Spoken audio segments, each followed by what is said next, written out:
Doc, tulungan niyo pong mami namin. Umiiyak na pakiusap ni Theo. Baka po mawala siya sa amin. Dagdag naman ni Milo. Halatang takot na takot. Sabi po nila wala daw pong dugo para sa kanya. Kailangan niyo po ng dugo, Doc. Ayaw namin siya mawala. Natigilan si Eric. Ramdam niya ang desperasyon ng mga bata. Lalo na nang makita niya ang takot at lungkot sa kanilang mga mukha. Bumaba siya sa kanilang antas at tinapik ang balikat ni Theo. Gagawin namin ang lahat para tulungan ang mommy ninyo. Mahinahon ngunit mahina na sagot ni Eric. Pero kailangan namin makahanap ng dugo para sa kanya. Alam kong matapang kayo, kaya magtiwala kayo sa amin, ha? Pero bakit po ang tagal? Baka po mahuli na. Humihikbi si Milo. Hinigpitan ang hawak sa coat ni Eric. Gusto pa namin siya makasama, Doc. Siya lang po ang meron kami. Hindi alam ni Eric kung bakit tila isang matalim na kutsilyo tumama sa kanyang puso. Ang mga mata ng kambal na puno ng takot at para bang niyuyurakan din ang kanyang puso sa sandaling yon ay pilit niyang tinatago ang panginginig ng kanyang damdamin. Makakahanap kami ng paraan. Ani at tumayo ng may determinasyon. Pangako ko sa inyo. Gagawin ko ang lahat na makakaya ko. Parang awa niyo na po, salinan niyo na po ng dugo ang mami namin para hindi na po siya mawala sa amin. Please po. Tumango si Eric sa mga ito. Gagawa ako ng paraan, pangako. Habang papalayo si Eric, iniwan niya ang kambal sa pangangalaga ng isang nurse. Hindi niya maiwasan ang mga katanungan sa kanyang isipan. Sino ang babaeng yon? At bakit tila napakalalim ng koneksyon na nararamdaman ko sa kanyang mga anak? Pagbalik niya sa ER, lumapit siya sa head nurse. I want every possible option explored. Call every hospital in the city. We need that blood now. Habang patuloy na naghahanap ng donor, hindi maalis ni Eric ang imahe ng kambal at ang tila pamilyar na mukha ng pasyente sa kanyang isipan.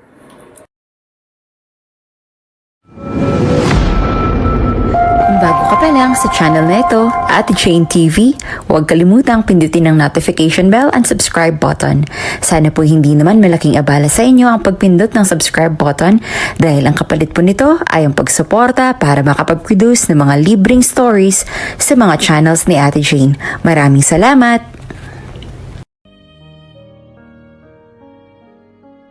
Wala kang mapapala sa lalaking yon, Locket. Umayos ka nga at iwalayin mo ng walang kwentang yon. Malakas sa sigaw ng ama ni Locket na dahilan kaya napayuko na lamang siya. Pero mahal ko, si Eric, Dad, siya lang ang lalaking gusto kong makasama. Mahal? Madiin itong putol sa kanyang sinasabi. Naririnig mo ba ang sinasabi mo ngayon, ha, Locket? Napapatawa ka ba talaga? You, the pride of Soldaga's lineage, have tainted our honor by choosing a man who is nothing more than a pathetic excuse for a human. How could you bring such shame to us? Halos atakihin sa puso ang kanyang ama sa labis sa galit nang malaman nito ang tungkol sa relasyon nila ni Eric. Hindi niya alam kung paano nalaman ng kanyang mga magulang pero ang sigurado siya may nagsabi sa kanila. Bago pa man magsimula ang relasyon nila ni Eric, napag-usapan nila na itago ito sa lahat, lalong-lalo na sa kanyang pamilya. Dahil alam ni Locket na hindi matatanggap ng kanyang mga magulang ang ganitong klaseng relasyon. Malapit na sanang magtatong taon ang kanilang relasyon. At sa mga nakaraang mga taon, naging maayos naman ang lahat. Naitago nila ng mabuti ang kanilang pagmamahalan. Hindi ni Locket kayang ipagtapat ang relasyon nila ni Eric noon sa kanyang mga magulang. Dahil batid niyang magagalit sila at baka magdulot pa ito ng mas malalim na hidwaan sa kanilang pamilya. Ngunit sa kabila ng lahat ng pagsusumikap nilang magtago, sa huli nabunyag din ang kanilang lihim.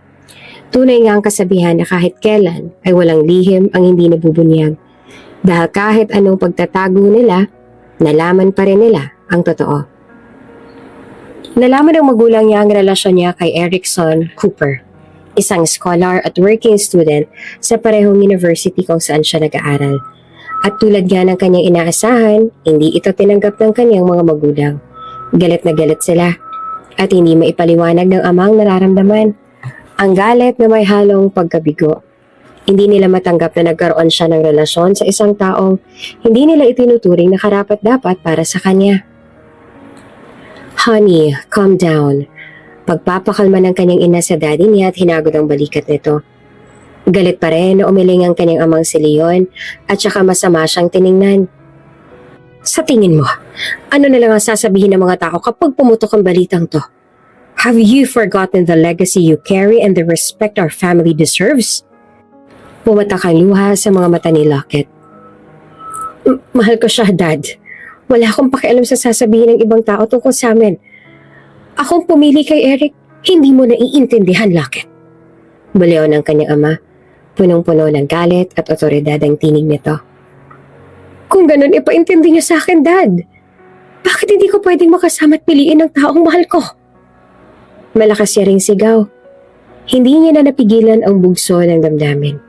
Hindi siya sanay na sumagot o sumuway sa kanyang magulang dahil bata pa lang ay sunod-sunura na talaga siya sa mga ito kung kaya naman gulat na gulat ang kanyang ina sa narinig. Maging ang mga nakatatanda niyang kapatid ay nagulat sa biglaang pagtaas ng kanyang tinig.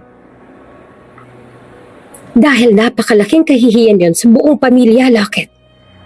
At hindi ko hahayaang masira ang reputasyon ng pamilya natin dahil ang salintik na pagmamahal na yan. Do you have any idea how much I've sacrificed to earn the respect of those around us? I will not stand by and watch you ruin it. I won't let you disgrace this family, Lockett. Matigas sa sagot ng kanyang ama. Tila lahat ng puot ay siniksik sa bawat salita nito. Napailing si Lockett habang tumutulo pa rin ang luha. Hindi niya maintindihan. Ano ang naging kasalanan niya? Nagmahal lang naman siya. Umibig lang naman siya sa isang lalaki hindi nila kauri o kasinyaman. Ngunit wala namang masama sa pagmamahal na yon, hindi ba? Ngunit bakit sa mga mata ng kanyang ama, isa itong napakalaking kasalanan at hindi niya maunawaan kung bakit gano'n na lang ang panghuhusga at galit ng magulang niya sa kanya. Ang pagmamahal na sa kanya ay napakaganda, sa kanila ay isa palang sumpa. Ano po bang nakakahiya sa pagmamahal at pagpili sa taong mahal ko? Pagalit na tanong ni Lockett, nanginginig ang boses at may halong galit. Everything, Lockett Soldaga. Everything is shameful, sagot ng kanyang ama. Pasigaw at puno ng puot. Nakakahiyang umibig sa isang mahirap na hindi ka kayang buhayin. Nakakahiyang magpakababa dahil lamang sa lintik na pagmamahal na yan. Nakakahiyang makihalubilo sa mga taong hindi natin kauri. Ang pagsama at paglapit sa kanila ay parang paglalagay na rin ng madaming putik sa mga sarili natin. Nakakahiya, nakakababa. Tila bumagsak ang mundo ni Lockett sa bawat salitang binitiwan ng kanyang ama. Hindi siya makapaniwala na ganitong kababaw ang tingin nito sa mga tao, na ang yaman at estado sa buhay ang sukatan ng pagkatao. Pilit niyang iniintindi ang galit ng kanyang ama. Ngunit sa kabila ng lahat, hindi niya matanggap na ang pagmamahal ay itinuturing nitong isang kahihiyan. Sa halip na sumagot, napaiyak na lamang si Lockett. Hindi dahil sa takot, kundi sa sakit na nararamdaman niya mula sa sariling ama. Paano naging kasalanan ng magmahal? Paano naging kahihiyan ng paglalaban para sa taong mahal niya? Bakit? Bata ka pa. Untag naman ang kanyang ina. Halata sa boses nito ang pagsuyo, ngunit mababakas din sa mga matang magkahalong awa at galit. May makikilala ka pang iba. Hindi lang si Eric ang lalaki sa mundo. Pero siya lang po ang mahal ko. Mabait at masipag naman si Eric. Hindi siya gaya ng iba. Sagot ni Lockett. Halos pabulong dahil sa panginginig ng kanyang boses. Mawawala rin yan. Walang pagmamahal ang nagtatagal, Lockett. Balang araw, maiintindihan mo rin kung anong pinupunto namin ng ama mo. Tugon naman ang kanyang ina na tila ba minamaliit ang nararamdaman niya. Umiling si Lockett, hindi makapaniwala sa mga naririnig. Pati ba naman ikaw, ma'am? Akala ko naiintindihan mo ako. Hindi siyang nababagay sa'yo, Lockett. Marami pang iba riyan. Mas karapat dapat para sa'yo. At higit sa lahat, mas mayaman. Yung kayang abutin ng estado natin sa buhay. Diretsong sagot ng kanyang ina na para bang iyon ang pinakamakatwilang bagay sa mundo. Ramdam ni Lockett ang tila pagkapunit ng kanyang puso. Parang pinana siya ng paulit-ulit dahil sa sinabi ng kanyang ina. Napakagat siya sa labi bago nagtanong. Nanginginig ang boses. Kung mayaman ba si Eric? Matatanggap niya siya para sa akin? Walang pag-atubili na sumagot ang kanyang ama. Ang boses nito ay puno ng kumpiyansa. Oo, napapikit siya. Ramdam ang bigat ng pigating halos sumakal sa kanya. Halos sumagalpos din ang hininga ni Lockett sa narinig. Sadyang yaman na po ba talagang batayan ang lahat ngayon? Lockett! Malalim ang boses ng ama at puno ng paninindigan. Kailangan mong maintindihan na ang mayaman ay para lang sa mayaman. Para sa paniniwala ng iba tungkol sa kasarian. Ang lalaki ay para sa babae. Ang babae ay para lang sa lalaki. Walang karapatan ng isang mahirap na umibig at mangarap ng isang hindi niya naman kauri. At mas lalong walang karapatan ang isang mayaman na magpakababa para sa isang taong hindi naman karapat-dapat. Parang nabingi si Lockett. Tila ang bawat salita ng kanyang ama ay palasong tumatama ng malalim sa kanyang puso. Gusto niya sumigaw sa puot, ngunit walang lumalabas na boses sa kanyang bibig.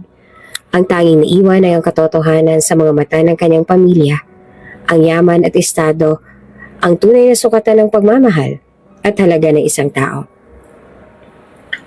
Lockett, hiwalayan mo na si Eric. Madiing sabi ng kanyang ama. Puno ng galit at otoridad ang tinig nito. Wala siyang maidudulot sa iyo kundi kahihiyan lamang. Hindi ko nga po siya kayang hiwalayan, Dad. Mahal ko po siya. Nanginginig niyang tugon. Nangingilid na ang luha sa kanyang mga mata. Napasikdo ang kanyang ama. Puno ng galit at paninindak. Kung hindi mo siya kayang iwan, itatakwil ka namin, Lockett. Wala ka nang maaasahan mula sa pamilyang to. Wala kang ibang mapupuntahan at siyak kami na sa kangkungan din ang magiging bagsak mo kapag nangyari yon. At huwag mong akalaing makakaligtas siya. Sisirain namin ang pangarap ni Eric. Hindi siya makakapasok sa kahit anong ospital kapag nakagraduate na siya. At kailanman, hindi siya magiging doktor tulad ng pinapangarap niya. Di mo ba naiintindihan? Wala kang laban sa amin. Kaya ang mabuti pa ay sundin mo kami.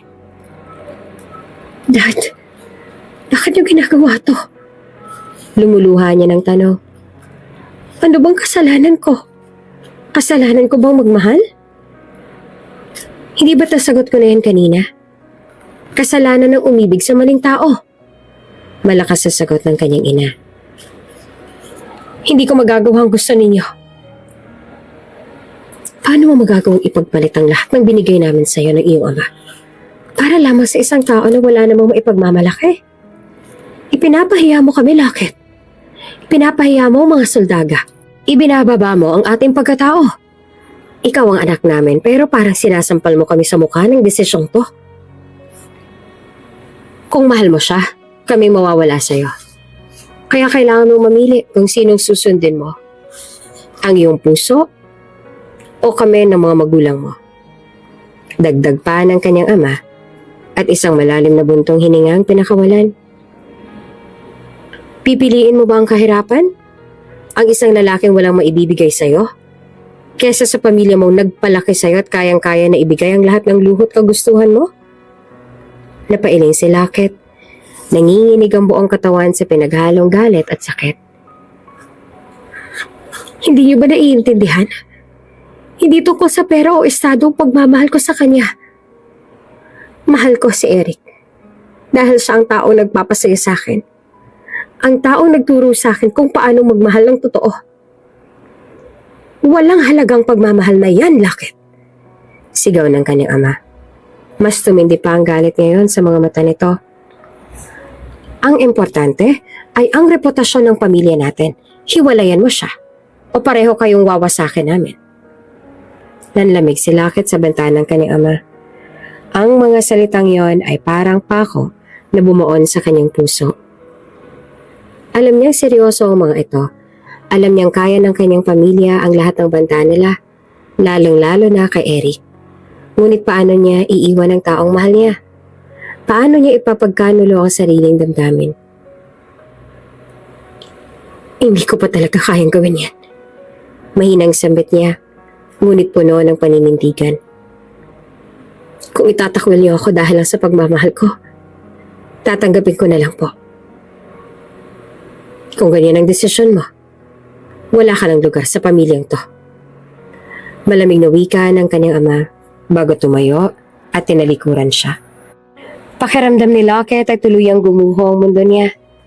Ang pamilyang akala niyang kakampi niya ay siya palang hahadlang sa kaligayahan niya. Ngunit sa kabila ng lahat, alam niyang hindi niya kayang isuko si Eric. Hindi sa ganitong paraan. Hinawakan ng kanyang ina ang kamay niya at saka malungkot siya nitong tiningnan sa mga mata. Sana magbago pa ang isip mo, anak. Piliin mo kaming pamilya mo at huwag ang ibang tao na walang kasiguraduhan ng buhay mo. Tatanggapin ka pa rin namin. Matapos masabi iyon, iniwan na rin siya nito at sinundan ng kanyang ama. Pagkatapos ng maliit na argumento sa kanilang mga magulang, tahimik si Lockett na nakaupo sa kanyang kwarto. Nang may kumatok at binuksan ang pinto. Bumungad sa kanya ang dalawa niyang nakakatandang kapatid na sina Marco at Isabel. Pareho silang may seryosong ekspresyon sa mukha, ngunit makikita rin sa kanilang mga mata ang awa para sa kanya. Lockett, pwede ba tayong mag-usap? Nag-aalangan na tanong sa kanya ni Marco, habang naglalakad dito palapit sa kama niya. Umupo naman si Isabel sa gilid ng kama at hinawakan ng kamay ng kapatid. Bunso, naiintindihan namin na mahal mo si Eric. Pero kailangan natin pag-usapan to ng maayos. Napatingin si Lockett sa kanilang dalawa. Ramdam niya ang bigat ng kanilang mga tingin. Nahuhulaan niya na agad kung ano ang sasabihin nila sa kanya. Tiyak siyang pipilitin siya ng mga ito na sundin niya ang gusto ng kanilang mga magulang. Wala na kang ibang sasabihin, kundi sundin ang gusto nila, hindi ba? Mahina niyang tugon. Huminga ng malalim si Marco bago magsalita. Alam namin kung gaano mo siya kamahal. Pero hindi ba sapat ang pagmamahal mo para sa kanya? Para piliin mong matupad niya ang mga pangarap niya? Lockett, gusto niyang maging doktor, hindi ba? Gusto mo bang hindi niya makamit ang pangarap na yon dahil pinilit mong ipaglaban ang pagmamahalan ninyo? Natahimik si Lockett. Nanginginig ang kanyang mga labi. Hindi ko siya kayang iwan. Hindi ko kayang isuko si Eric. Bunso, sabi ni Isabel, halos pabulong ngunit puno ng emosyon. Kilala mo ang mga magulang natin. Alam mo kung gaano sila kadeterminado sa mga sinasabi nila. Kung hindi mo sila susundin, kaya nilang sirain hindi lang ang buhay mo, kundi higit sa lahat, ang buhay ni Eric. Napapikit ng mariin si Lockett. Dama niya ang paninikip ng kanyang dibdib. Kilala niya ang magulang nila at alam niya rin na lahat ay magagawa nila kung gugustuhin nilang gawin at ang pagsira sa buhay at kinabukasan ni Eric ay hindi mahirap na gawin para sa kanila. Nararamdaman niyang tumulo ang luha sa kanyang mga pisngi. Alam naming hindi ito madali, Lockett. Patuloy pa ni Marco. Pero kailangan mong maging praktikal. Kung talagang mahal mo si Eric, hindi ba mas mabuting piliin mong iligtas siya sa galit nila? Huwag mo hayaang masira ang buhay at ang kinabukasan niya. Alam mo kaya nilang gawin yun at wala tayong laban sa kanila. Tama si Kuya Marco. Dagdag ni Isabel. Masakit. Pero minsan kailangan nating magsakripisyo para sa mga taong mahal natin. Hindi mo man siya makakasama ngayon pero mapapanatili mo siyang ligtas at maayos ang kinabukasan niya.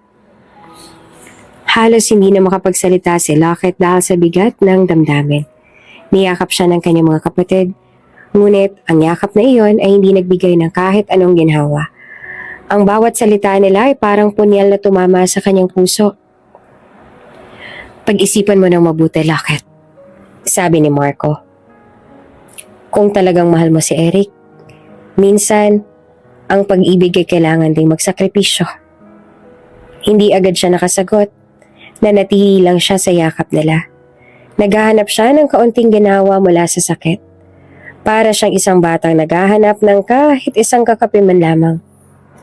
Pagkatapos ng ilang minutong katahimikan, muli nagsalita si Isabel habang nakaupo sa tabi ni Lockett. Lockett? Malumanay na sabi ni Isabel. Alam kong mahirap ang sitwasyon na to para sa'yo. Alam kong mahal na mahal mo si Eric. Pero minsan, may mga bagay na hindi natin kayang labanan. Napatingin si Lockett sa kanyang ate. Nangingilid ang luha sa kanyang mga mata. Ate, hindi ko alam kung kaya ko. Parang mababaliw ako sa sakit. Hinawakan ni Isabel ang kamay ng kapatid. Bunso, kung kayo talaga ni Eric, tadhana nang gagawa ng paraan para muli kayong pagtagpuin. Pero sa ngayon, kailangan mong isipin ang mas makakabuti para sa kanya, para sa inyong dalawa. Kung talagang mahal mo siya, minsan ang pinakamahirap na gawin ay ang pinakamabuting desisyon para sa taong mahal mo. Tama si Ate Isabel.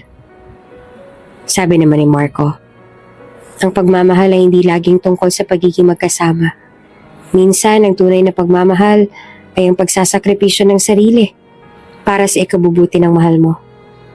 Kung kayo talaga, Lockett, hindi matatapos dito ang kwento ninyo. May tamang panahon para sa inyong dalawa. Pero paano kung hindi kami magkita ulit? Umiiyak na tanong ni Lockett. Hawak ang dibdib na parang pilit niyang inaiimpat ang sarili. Kung totoo ang pagmamahal ninyo sa isa't isa, hahanapin at hahanapin kayo ng tadhana. Pero kung hindi na gumawa ng paraan ng tadhana para sa inyong dalawa, ang ibig sabihin lang nun ay hindi talaga kayo para sa isa't isa. Sagot naman ni Isabel sabay hagod sa likuran niya. Minsan, kailangan nating magtiwala sa oras at sa plano ng Diyos. Niyakap muli siya ng dalawa niyang kapatid at sa yakap na iyon ay dama ni Lockett ang kanilang malasakit. Ngunit, hindi nawala ang bigat sa kanyang puso. Sa kabila ng lahat, pilit niyang hinahanap ang lakas na magtiwala sa tadhana. Kahit na parang napakalabo nitong mangyari. Maya-maya ay nagpapaalam na rin ang mga ito para bigyan siya ng oras na makapag-isip. Naiwan si Lockett sa kanyang kwarto. Tahimik ngunit puno ng lungkot at pagkalito. Sa kanyang puso, mahal na mahal niya si Eric. Ngunit sa bawat sandaling naiisip niyang maaaring masira ang pangarap nito, tila isang bahagi ng kanyang sarili ang dahang-dahang bumibitaw. Matapos ang isang buong araw na pag-iisip, napagpasyahan ni Lockett na sundin na lamang ang gusto ng magulang niya. Iiwan niya ang taong mahal na mahal niya alang-alang sa mga pangarap nito para di masira ng tuluyan ang buhay ni Eric. Tahimik si Lockett habang nakaupo sa isang mesa sa isang simpleng restaurant na paborito nilang dalawa ni Eric. Sa restaurant na ito sila unang beses na nag-date. Dito rin sila unang beses na nagkita at nagkakilala dahil sa isang group activity. At ngayon, sa restaurant din na to sila huling magkikita at magkakasama dahil dito niya mismo tatapusin ang relasyon nilang dalawa. Ngayon mismo, sa araw ng kanilang 3rd anniversary. Ang paligid ay puno ng magkasintahan. Masaya at abala sa kani-kanilang mga pagdiriwang. Isa rin kasi ang restaurant nito sa dinarayo at madalas tambayan ng mga couple kasi malapit sa dagat. Higit sa lahat ay napaka-romantic din ng ambience. Ngunit si Lockett, tila nasa ibang mundo. Mahigpit na hawak ang kanyang baso ng tubig habang tila hindi mapakali. Ngayon pa lamang ay mabigat na ang loob niya at ang kanyang puso ay unti-unti na rin nawawasak. Kaya ko ba? Tanong niya sa sarili. Ang kanyang puso ang sumagot ng hindi. Ngunit ang kanyang utak naman ang siyang nagsasabi na kailangan niyang kayanin dahil ang gagawin niyang ito ay para lang din kay Eric. Para sa mahal niya. Ilang sandali pa ay bumukas ang pintuan at nakita niya si Eric, ang kanyang nobyo na may malapad na ngiti. Kitang-kita ang malalim nitong dimple sa magkabilang pisngi at ang nangungusap nitong mga mata ay nakangiti na rin. Dahil sa taglay na kagwapuhan at karisma, halos lahat ay napapalingon na tingin dito. Nakasuot pa ito ng uniforme. Isa rin kasi itong working student kaya madalas ay wala itong oras sa mga bagay-bagay. Sadyang naglalaan lang talaga ito ng oras para sa kanya dahil ayaw ni Eric na maramdaman niyang hindi siya mahalaga para dito. Bahagyang pawis din ito ngunit hindi maitatanggi ang saya sa mukha nito habang may hawak na bouquet ng mga pulang rosas na regalo para sa kanya. Agad itong lumapit kay Lockett. Happy anniversary, mahal! Malambing na bati ni Eric. Puno ng ngiti ang mukha habang iniaabot ang bulaklak sa kanya. Tensya na, natagalan ako. May ginawa lang ako sa trabaho. Naghintay ka ba ng matagal? Sorry talaga, mahal. Promise, babawi ako sa'yo. Umupo si Eric sa tapat niya. Naroon pa rin ang ngiti na tila hindi matitinag. Habang si Lockett ay nananatiling walang emosyon ng mukha, ngunit sa loob-loob niya ay durog na ang kanyang puso. Maya-maya lang ay hindi niya na makita ang kislap sa mga mata nito at ang ngiti sa mga labi nito ay nawawala. Napapalitan ng sakit dahil sa kanyang gagawin. Happy anniversary, mahal ko. Grabe, hindi ako makapaniwala na 3 taon na pala tayo. Parang kailan lang, ano? Pangharap lang kita. Alam mo ba kung gaano ako kasaya na kasama kita ngayon? Hindi ko alam kung anong ginawa ko para magkaroon ng isang tulad mo sa buhay ko. Mahal na mahal kita, Lockett. Narinig ni Lockett ang bawat salitang yon. Ngunit parang tumagos lang ito sa kanyang puso na nagdurugo na. Hindi niya na kayang itago ang bigat sa kanyang dibdib. Huminga siya ng malalim. Tumingin kay Eric at saka nagsalita. Maghiwalay na tayo. Diretsong sabi niya. Ngunit halos mabasag ang boses niya. Natigilan si Eric. Tila hindi makapaniwala sa narinig. Ano? Tanong nito halatang naguguluhan. Anong ibig mong sabihin, Lockett? Hindi siya makatingin ng diretso sa mga mata nito. Nagsawa na ako, Eric. Isang araw pagising ko, hindi na kita mahal. Nagbibiro ka ba? Hindi ako nagbibiro. Gusto ko maghiwalay na tayo. Gusto ko matapos na to. Halos hindi makapagsalita si Eric, ngunit bakas ang sakit at galit sa kanyang boses. Ganun lang? Ganun lang kadali ang lahat sa'yo? Ilang taon tayong magkasama, tapos sasabihin mo lang na nagsawa ka? Wala na? Pasensya na. Bulong ni Lockett. Pilit pinipigil ang kanyang mga luha. Alam niyang hindi kayang sabihin ang totoo. Na ginagawa niya ito para protektahan si Eric mula sa kanyang pamilya. Pasensya? Yun lang ang masasabi mo? Napahawak si Eric sa noo. Halatang nahihirapang intindihin ang sitwasyon. Alam mo ba kung gaano ko pinagsikapan ng lahat? Kung gaano kong inalagaan ang relasyon natin tapos ganito lang? Walang masabi si Lockett. Tumayo si Eric hawak ang mga rosas na dinala niya. Ngunit ngayon ay parang wala nang saysay ang lahat. Tiningnan siya nito at puno ng sakit ang mga mata. Tumayo na rin siya. Mariin muna siyang lumunok para hindi manginig ang kanyang boses. Hindi sa ganon, Eric. Alam mo nang minahal din kita. Pero ano? Ngayon hindi na dahil nagsawa ka na? Sabihin mo nga sa akin. Ano naging kasalanan ko sa'yo, Lockett? Durog na durog ang tinig nito. Wala kang kasalanan, Eric. Ako ang may kasalanan. Nagsawa ako eh.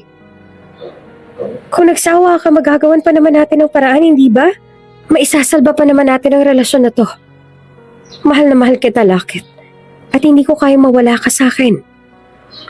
Umiling siya. I'm sorry, Eric. May iba pa bang dahilan? Meron, hindi ba? May iba pang dahilan kaya gusto mo na akong hiwalayan? Tama ba ako? May iba ka na ba? Mas lalong nadurog ang tinig nito. Wala akong iba. Hindi ako naghanap ng iba. Tumingin siya ng diretso sa mga mata nito. Sadyang napagtanto ko lamang na masyado pa tayong mga bata para umikot ang buhay natin sa isa't isa. Pareho tayo may mga pangarap, na gusto pa nating matupad. Ikaw, gusto mo pang maging isang magaling na doktor? Habang ako ay gusto ko pang tumayo sa sarili kong mga paa na walang tulong ng magulang ko. Alam mo naman kung gaano kong kagusto na makalaya mula sa kanila, hindi ba? Lumapit si Eric. Halos magmakaawa. Ang boses nito ay naglalaman ng sakit at desperasyon. Lakit, mahal na mahal kita. Huwag mo kong iiwan. Gagawin ko ang lahat kahit ano sabihin mo lang. Pero huwag mo akong tatalikuran, hindi ko kaya. Tumulong luha ni Lockett ngunit umiwas siya ng tingin. Eric, wala ka na magagawa. Tapos na tayo. Please, tanggapin mo na. Lockett. Muling nakiusap si Eric. Halos bumagsak na ang boses at balikat nito sa pagmamakaawa. Pakiusap kung may pagmamahal ka pa sa akin. Kahit katiting na pagmamahal na lang, huwag mo akong iwan. Ngunit nanatili si Lockett sa kanyang desisyon. Umiling siya at saka tinitigan si Eric sa huling pagkakataon. Pasensya na, Eric. Paalam. At sa kabila ng mga hiling at pakiusap ni Eric, lumakad palayo si Lockett. Naiwan si Eric sa gitna ng restaurant. Ang bouquet sa kamay nito habang ang kanyang mundo ay unti-unting gumuho. Sa huling pagkakataon, nilingon ulit ni Lockett ang dating kasintahan na walang nagawa, kundi ang mapaluhod na lamang. Pinahid ni Lockett ang luha sa kanyang mga mata.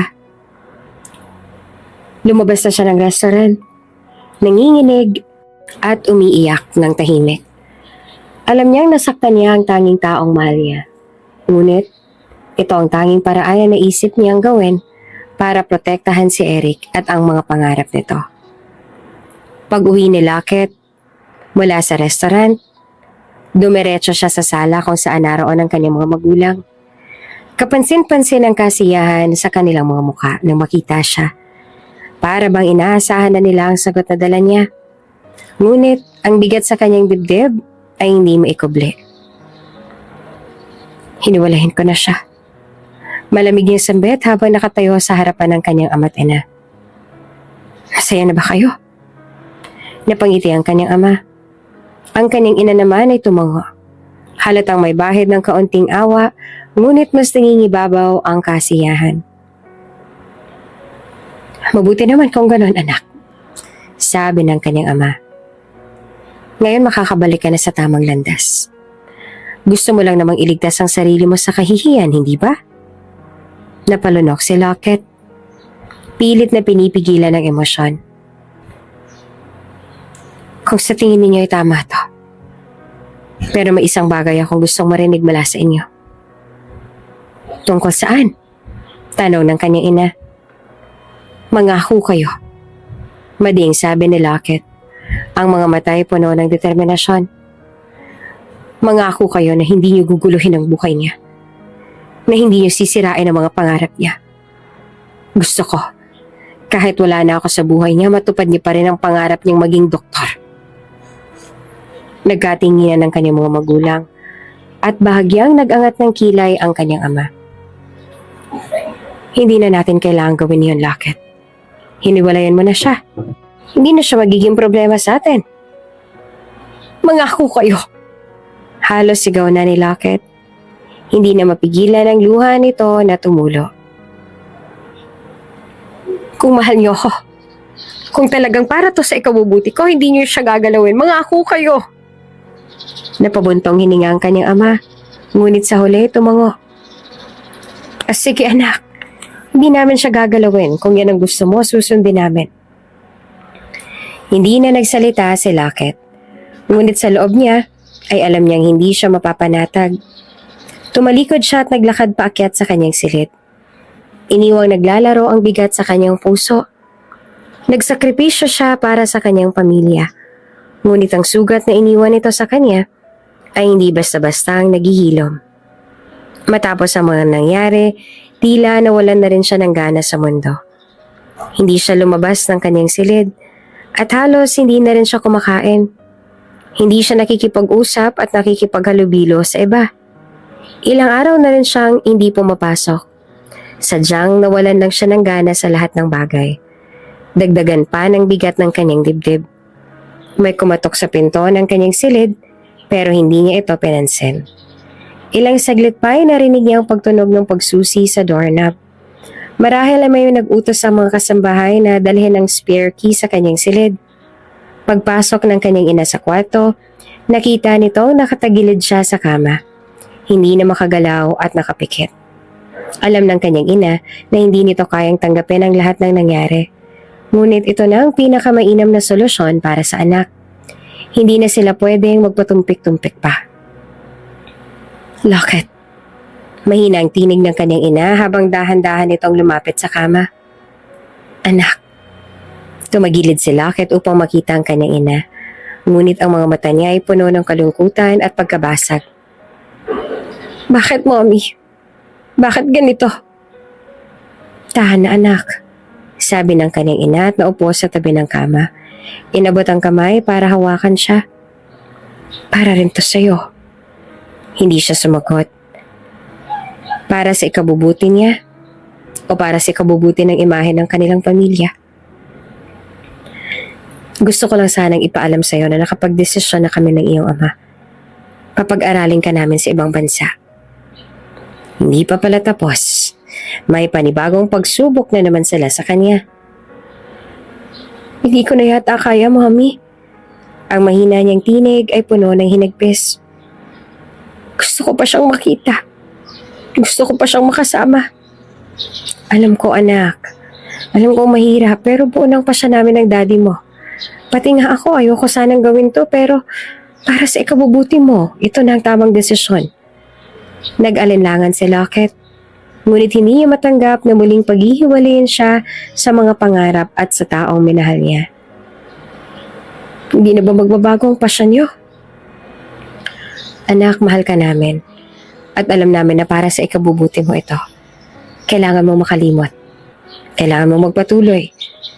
Hindi kami makakapayag na mawalan ka ng pagkakataon dahil lang sa isang lalaking hindi karapat-dapat para sa'yo. Tahimik na humikbi si Lockett. Hindi malaman kung paanong haharapin ang darating na bukas nang wala si Eric. Hindi ko na kaya, Mommy.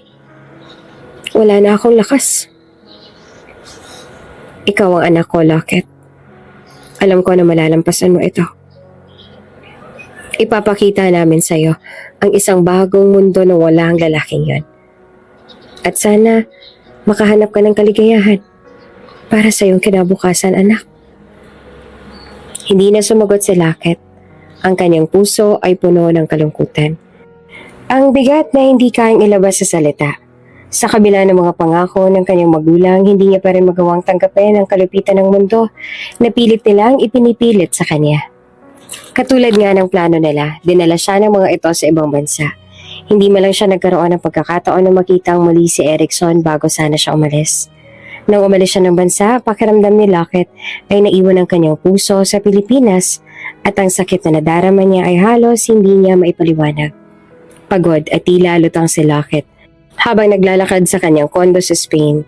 Dito siya dinala ng kanyang mga magulang para dito na ituloy ang kanyang pag-aaral.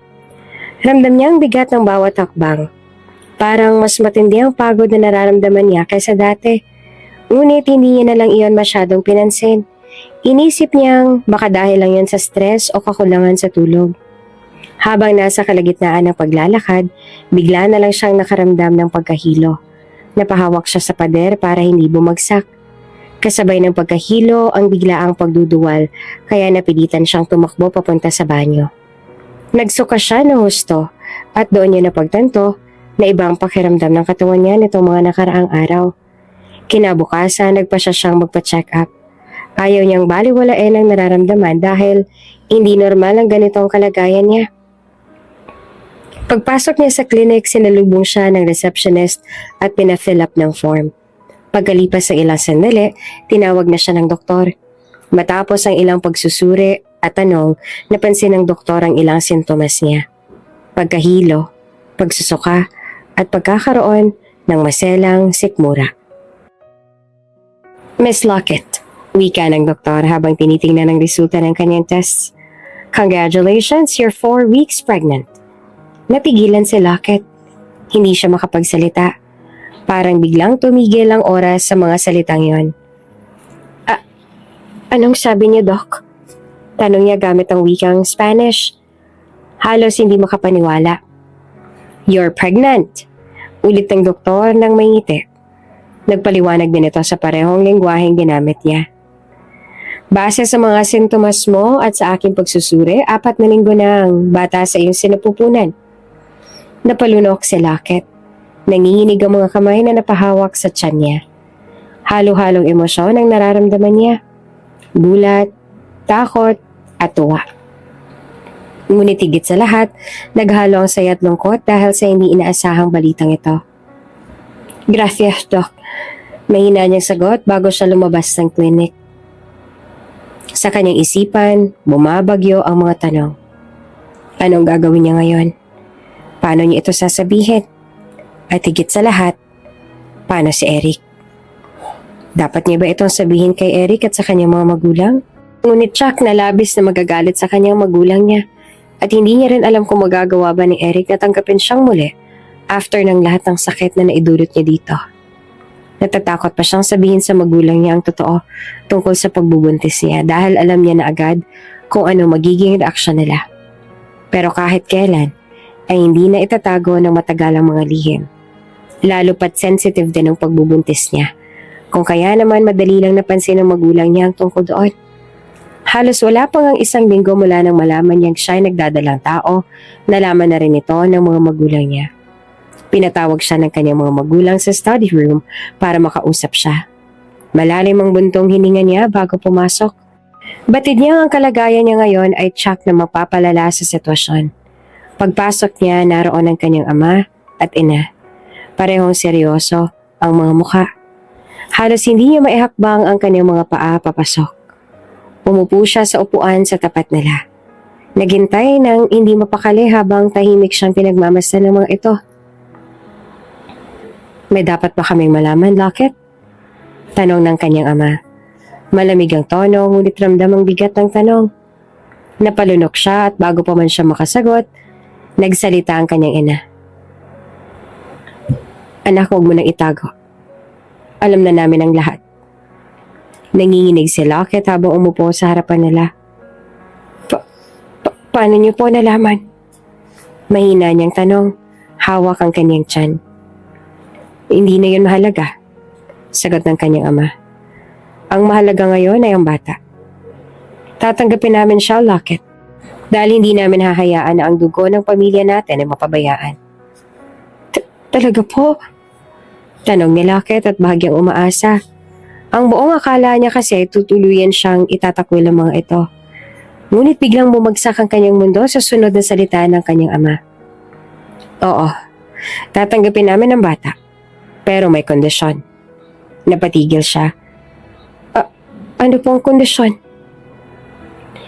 Hindi mo pwedeng sabihin kay Eric na siya ang ama ng batang yan. Madiin na sabi ng kanyang ama. Napatingin siya sa ina niya. Umaasang magtatanggol ito sa kanya. Ngunit tahimik lang itong tumango bilang pagsang-ayon sa sinabi ng kanyang ama. Hindi po maaari yun. Umiyak si Lockett, yakap ang sarili. May karapatan si Eric na malaman. May karapatan din kami bilang magulang mo. Sigaw ng kanyang ama. Mariing nakatingin sa kanya.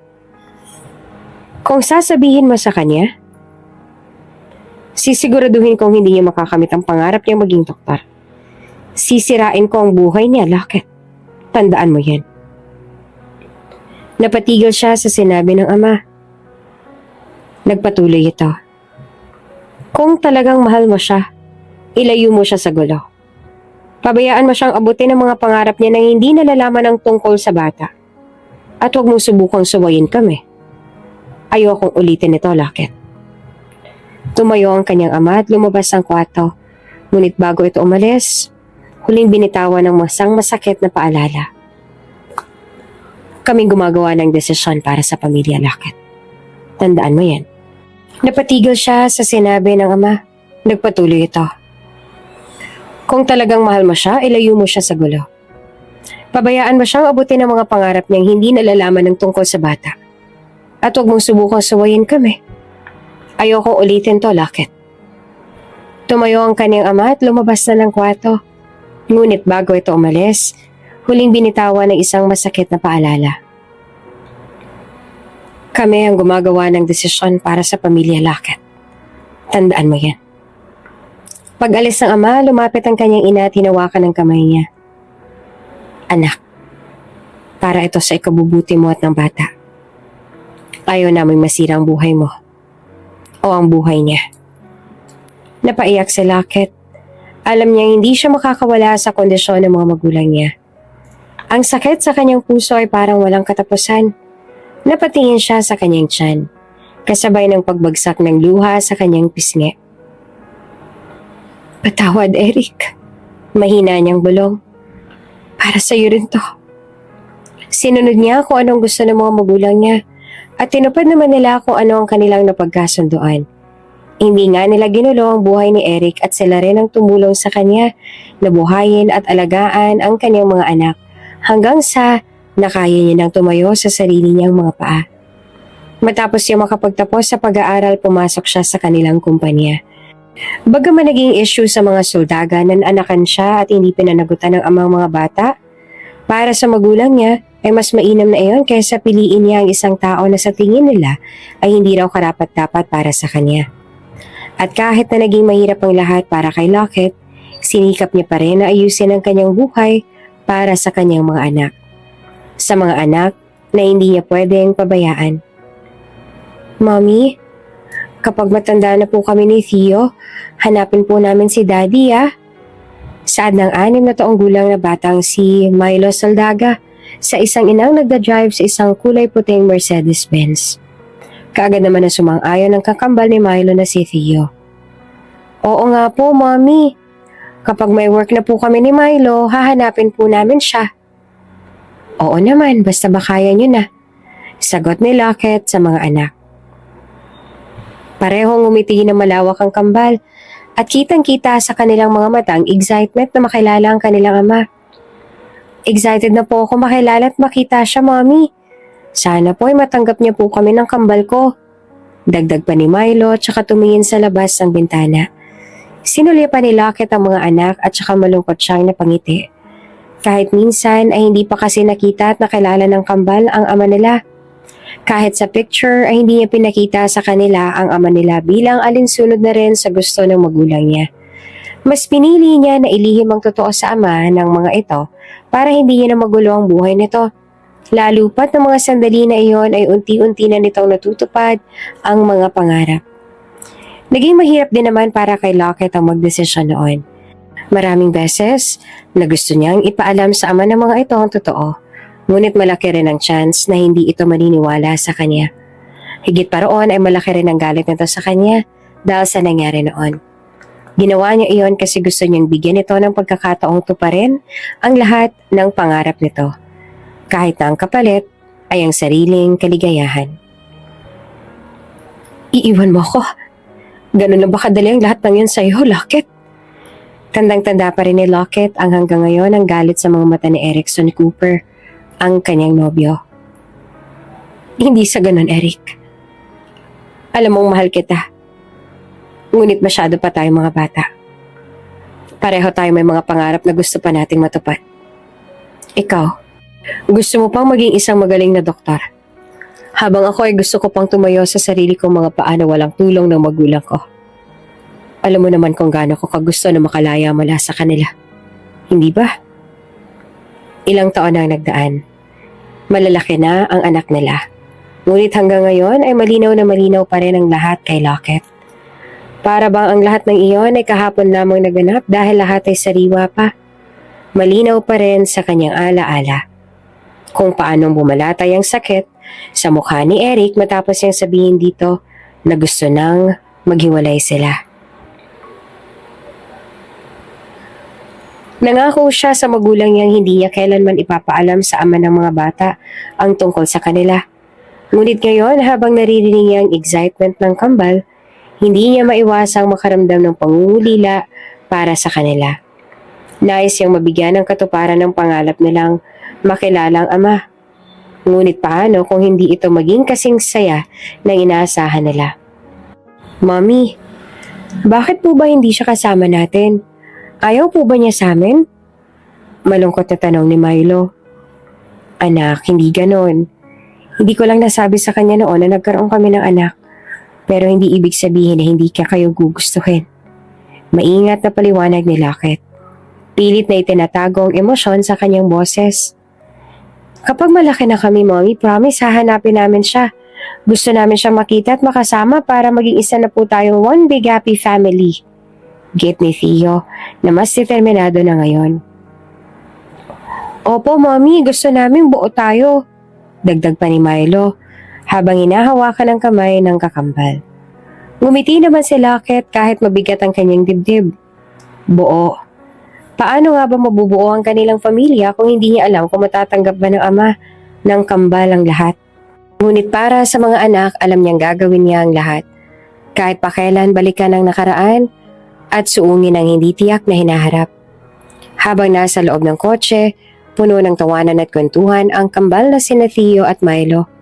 Hawak niya ang isang drawing na ginawa nila para sa kanilang ina na may nakasulat na, "Mahal ka namin, Mommy. Sana makilala na namin si Daddy." Oops! May break muna.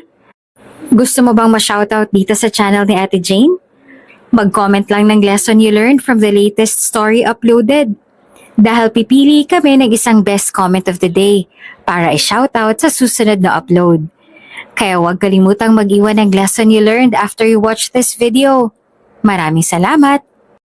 Shoutout nga pala kay Concepcion San Antonio from Hong Kong. Maraming salamat sa pakikinig. Hanggang sa muli. Mommy? Tawag ni Theo. Nangingiti habang hawak ang papel. Pag nakita na namin si Daddy, bibigyan namin siya ng ganito. Tingin mo matutuwa siya? Ngumiti si Lockett, bahagyang tumingin sa kambal mula sa rearview mirror habang nagmamaneho. Oo naman anak, sigurado ako matutuwa siya kapag nakita niya yan. Napakakabait at malilikot niyo kaya. Excited na po talaga ako. Dagdag pa ni Milo, tumingin sa labas ng bintana. Sana po soon, Mommy. Gusto ko na siyang makilala. Natatawa na tumugon si Lockett. Balang araw anak, balang araw. Ngunit biglang nagbago ang lahat. Habang tinatahak ang kalsada, napansin ni Lockett ang paparating na truck sa kabilang lane. Napabilis ito at tila nawala ng kontrol. Sa isang iglap, nagulat siya nang makita nitong dumiretso ang truck sa direksyon nila. Diyos ko! Bulalas niya at sinubukang umiwas. Ngunit huli na ang lahat. Mommy! Sigaw ng kambal nang maramdaman ng matinding pagpreno at ang biglaang pagliko ng kotse. Hinawakan ni Lockett ang mga anak sa likuran. Pilit silang inabot kahit hirap na sa pagmamaneho. Humawa kayo na mabuti! Sigaw niya. Nanginginig ang boses habang pilit silang pinoprotektahan. Sa isang nakabibinging tunog, bumangga ang truck sa gilid ng kotse. Umikot ang sasakyan at tumigil sa gitna ng kalsada. Basag ang mga salamin. Wasak ang unahan ng kotse. Pilit na binuksan ni Lockett ang mga mata. Masakit ang buong katawan niya. Ngunit ang tanging nasa isip niya ay ang kambal. Milo, Theo, bulong niya. Pilit na inabot ang anak na nasa likod. Mommy, mahina't umiiyak na sagot ni Milo habang yakap si Theo. Nasaktan ka po ba? Hindi anak. Ang mahalaga ligtas kayo. Sagot ni Lockett kahit ramdam ang pag-agos ng dugo mula sa kanyang ulo. Sa kabila ng sakit at takot, pilit niyang niyakap ang kambal. Hinawakan niya ang kamay ng mga ito. Tahimik na nananalangin na sana ay ligtas sila sa kabila ng trahedya. Ngunit tila ba wala rin sa sarili ang driver ng truck. Muli nitong inararo ang kotse nila hanggang sa tuluyan ng tumaob at si Lockett ang pinakanapinsala dahil ginawa niya ang lahat para magprotektahan ng mga anak niya. Ilang sandali pa, narinig na lamang niya ang tunog ng sirena ng ambulansya papalapit sa kanila. Ngunit bago pa siya tuluyang mawala ng malay, isang bulong ang narinig ng kambal mula sa kanilang ina. Huwag kayong mag-alala. Mahal ko kayo. Hindi ko kayo pababayaan. Sa isang tahimik na ospital, biglang nagkaroon ng kaguluhan. 3 stretcher ang mabilis na tinulak ng mga medical staff papasok sa emergency room. Ang una, si Lockett. Halos hindi na makilala ang mukha dahil sa dami ng sugat at dugo. Ang pangalawa at pangatlo, ang kambal na sina Theo at Milo. Umiiyak, ngunit mas kaunti ang tinamo nilang pensala. Critical condition ng babae. Sigaw ng isang nurse habang sinusuri ang mga vital signs ng babaeng pasyente. Severe trauma sa ulo, multiple fractures, possible internal bleeding. Mga bata, mild injuries pero kailangan pa rin i-assess. Dagdag pa ng isa. Sa gitna ng kaguluhan, pumasok si Dr. Eric, ang resident trauma surgeon. Suot ang kanyang scrub suit. Hindi niya alam na ang pasyenteng inaasikaso niya ay si Lockett, ang babaeng minahal niya noon. Anong status? Tanong ni Eric habang sinusura ang clipboard ng medical history ng pasyenteng babae. Severe ang lagay ng babae, Doc. Sagot ng nurse. May signs of hemorrhage. Kailangan siyang ma-stabilize agad. Tumigil si Eric nang makita ang pasyente. Napatigil siya at halos bumagal ang mundo. Paanong tila napaka-familiar sa kanya ng babae? Doc, anong gagawin natin? Tanong ng isang nurse. Pinipilit siyang ibalik sa kasalukuyan. Agad niya inalis ang emosyon mula sa kanyang muka. Pilit na naging profesional. Start an IV line. Push 2 units of AB negative blood. Prepare for an emergency CT scan. Kailangan nating malaman kung may brain swelling or internal bleeding. Habang sinisigurado ni Eric na maayos ang paglagay ng oxygen mask sa pasyente, biglang napansin niyang kumikilos ang kamay nito. Mahina, pero may iniabot na tila pilit na isinasabi.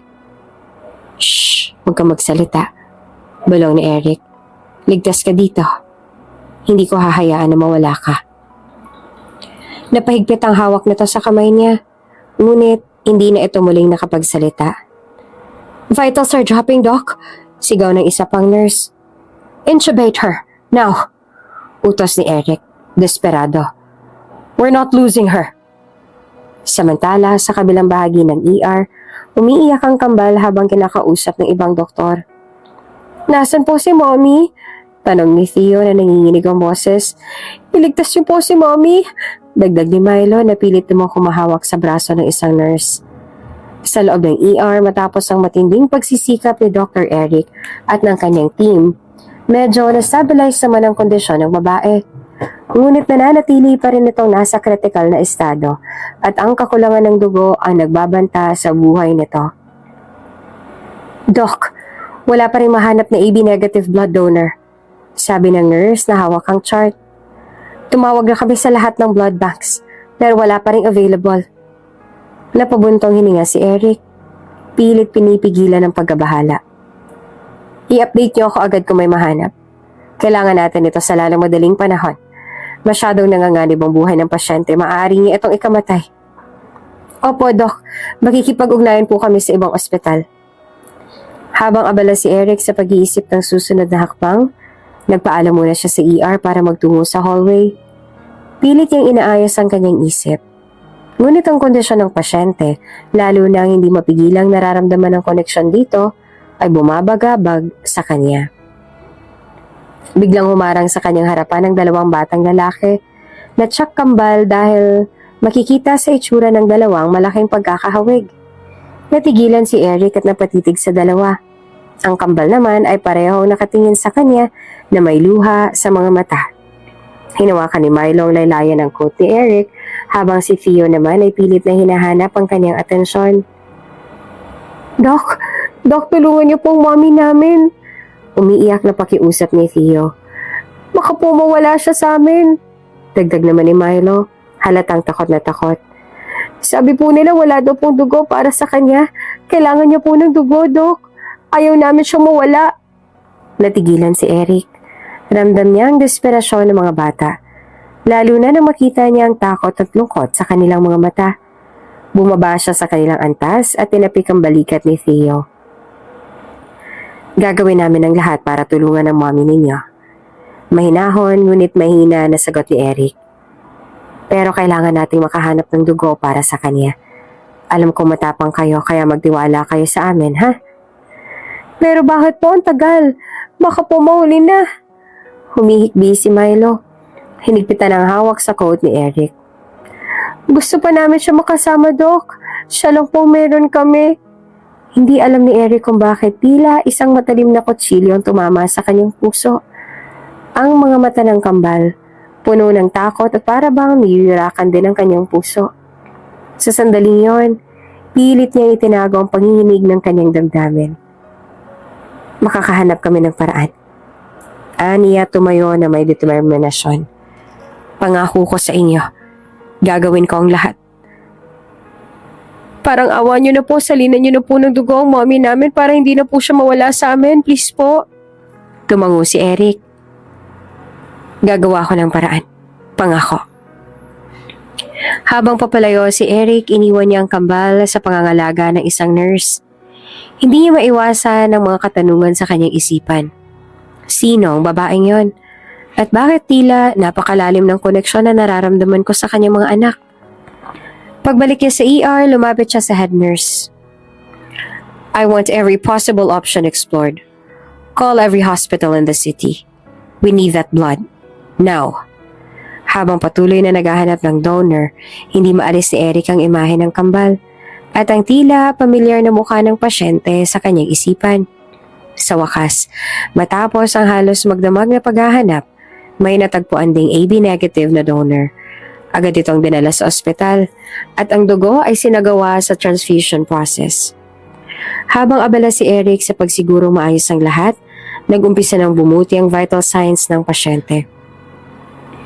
Doc, stable na siya, sabi ng isang nurse na may ngiti sa kanyang mukha. Napabuntong hininga si Eric. Bagamat na-stabilize ng pasyente, ang pinsala sa mukha nito dulot ng aksidente ay nananatiling malala. May posibilidad ding mauwi ito sa comatose dahil sa matinding trauma sa ulo. Habang nasa labas ng kwarto, nakita ni Eric ang kambal na nakaupo sa waiting area. Sa kabila ng pagod at pag-aalala, kitang-kita sa mga mata nila ang inaasam na balita. Lumapit si Eric sa kanila at agad silang tumayo nang makita sila. Doc, kamusta na po si Mommy? Tanong ni Theo na halos hindi mapakali. Napayuko si Eric at tinapik ang mga bata sa balikat. Stable na ang mommy ninyo sa ngayon. Niligtas na namin siya. Pero sandali nag-atubili si Eric bago nagpatuloy. Hindi pa siya nagkakamalay. Kailangan niya munang magpahinga, pero ginagawa namin ang lahat ng makakaya namin para sa kanya. Nagkatinginan ng kambal at halos sabay silang bumuntong hininga.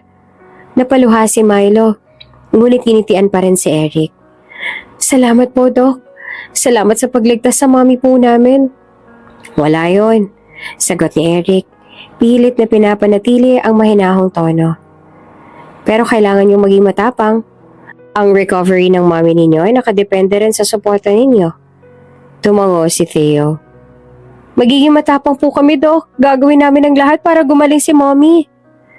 Ramdam ni Eric ang determinasyon sa mga bata. Ngunit habang nakatingin sa kanila, may kung anong bagay ang patuloy na bumabagabag sa kanya. Bakit tila may koneksyon ako sa kanila? Subalit itinabi muna niya ang iniisip at piniling magtuon sa pagpapagaling ng kanilang ina. Tahimik ang paligid ng ICU nang biglang tumunog ang alarm ng mga machine sa ICU na nakakabit sa pasyente. Agad na tumawag ang nurse kay Dr. Eric. Ang boses nito ay may halong kaba. Doc, nagda-drop ulit ang vitals ng pasyente. Walang inaksayang oras si Eric at mabilis na tumakbo papunta sa ICU. Sa pagpasok niya, nakita niyang mabilis na bumababa ang oxygen levels ng pasyente, habang ang mga staff ay abalang sinusubukan itong stabilize. Anong status? Tanong niya at nilapitan ng monitor. Bumagsak ulit ang BP at heart rate, Doc. Prepare for emergency interventions. Increase the oxygen flow. Give me a full report on her current vitals. Sunod-sunod na utos ni Eric. Ang mga mata niya ay nakatuon sa pasyente yung nag-aagaw buhay. Monitor her oxygen levels. I-ready rin ang defibrillator kung sakaling kakailanganin. Ginawa nila ang lahat ng posibleng paraan. Ngunit makalipas ang ilang minuto, nagbigay ng mabigat na desisyon si Eric. Wala na tayong magagawa pa sa ngayon. Comatose ang pasyente.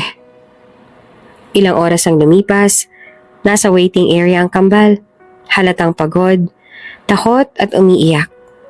Tumayo si Theo at Milo nang makita si Eric na papalapit sa kanila. "Doc, ano po nangyari kay Mommy?" Tanong ni Milo sa nanginginig na boses. Lumuhod si Eric sa harap nila. Tinapik ang balikat ng dalawa. "Ginawa namin ang lahat ng makakaya namin. Stable na siya. Pero nasa comatose state ang mommy ninyo ngayon. Kailangan niya magpahinga ng mahabang panahon para bumawi ang katawan niya." Biglang yumakap si Milo sa kanya. Humagulhol. "Dok, ano po nangyayari kay Mommy? Baka mawala po siya sa amin." Pinisil ni Eric ang balikat ng bata.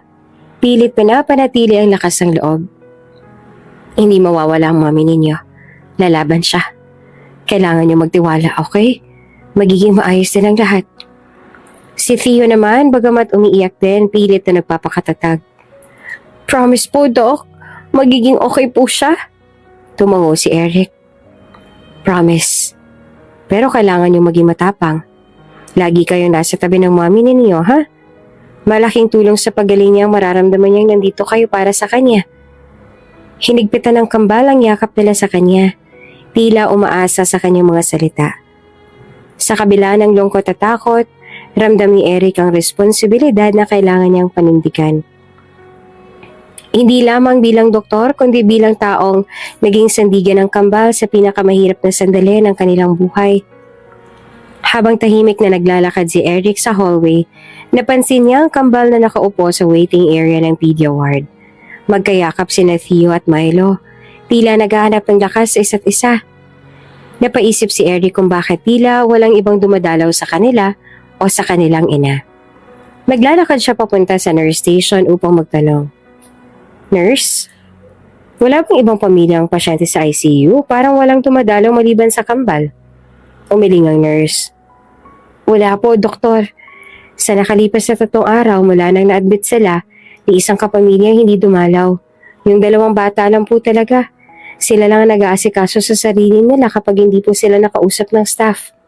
Napatingin si Eric pabalik sa kambal. Ang puso niya ay biglang napuno ng awa. Naglakad siya papunta sa kanila at dahan-dahang lumuhod sa harapan nila. "Theo, Milo," tawag niya ng mahinahon. "Pwede ba ako magtanong sa inyo?" "Opo, Doc. Ano pong itatanong ninyo? Bakit parang wala kayong ibang pamilya na dumadalaw sa inyo?" Nagkatinginan ng magkapatid. Maya-maya pa si Theo na ang unang nagsalita. Ang boses niya ay mahina at halatang hirap sa pag-amin. "Itinakwil po kami ng lolo't lola namin." Nagulat si Eric sa narinig. "Itinakwil? Bakit naman?" Si Milo nagpatuloy.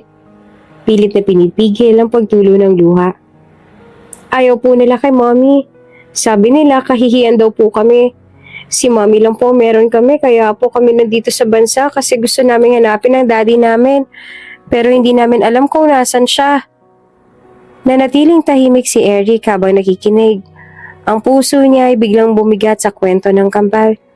Kita niya sa kanilang mga mata ang lungkot, pagod at takot na dala ng sitwasyon. Nilahad niya ang kamay at tinawakan ng balikat nilang dalawa. "Pasensya na.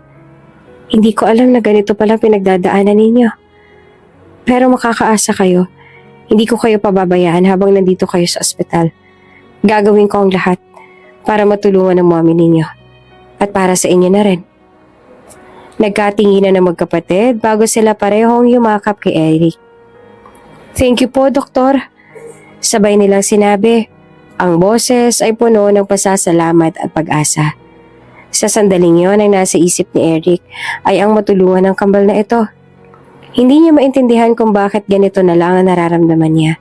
Hindi niya rin alam kung bakit ba gustong-gusto niya na tulungan ito. But one thing is for sure, tutulungan niya na ang mga batang ito. Hindi niya alam rin na maiwasang magtanong sa sarili, parang sobrang pamilyar yata ng kwento nila. Simula nang ma-admit ang kambal at ang ina ng mga ito, halos araw-araw nang nakakasama ni Eric sina Theo at Milo.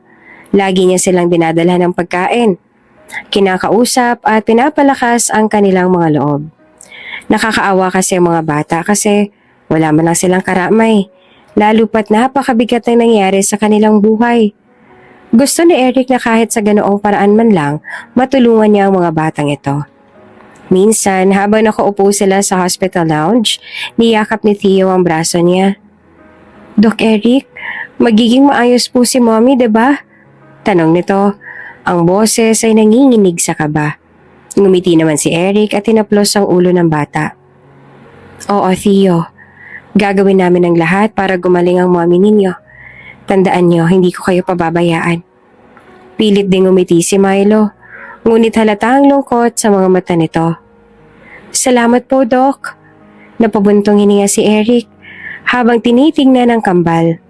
Ang sakit sa kanyang puso ay lalong tumitindi sa tuwing naiisip niyang wala ni isang pamilya ang dumalaw para sa kanila. Habang iniisip niya ito, lumapit ang isang nurse sa kanya. Dala ang mga chart ng pasyente. Doc Eric, sabi ng nurse na may ngiti sa kanyang mukha. Alam niyo po, parang anak niyo po itong kambal. Bakit naman? Tanong niya. Kasi kamukha niyo po sila. Pati nga pong iba nilang mannerism ay tulad ng sa inyo eh.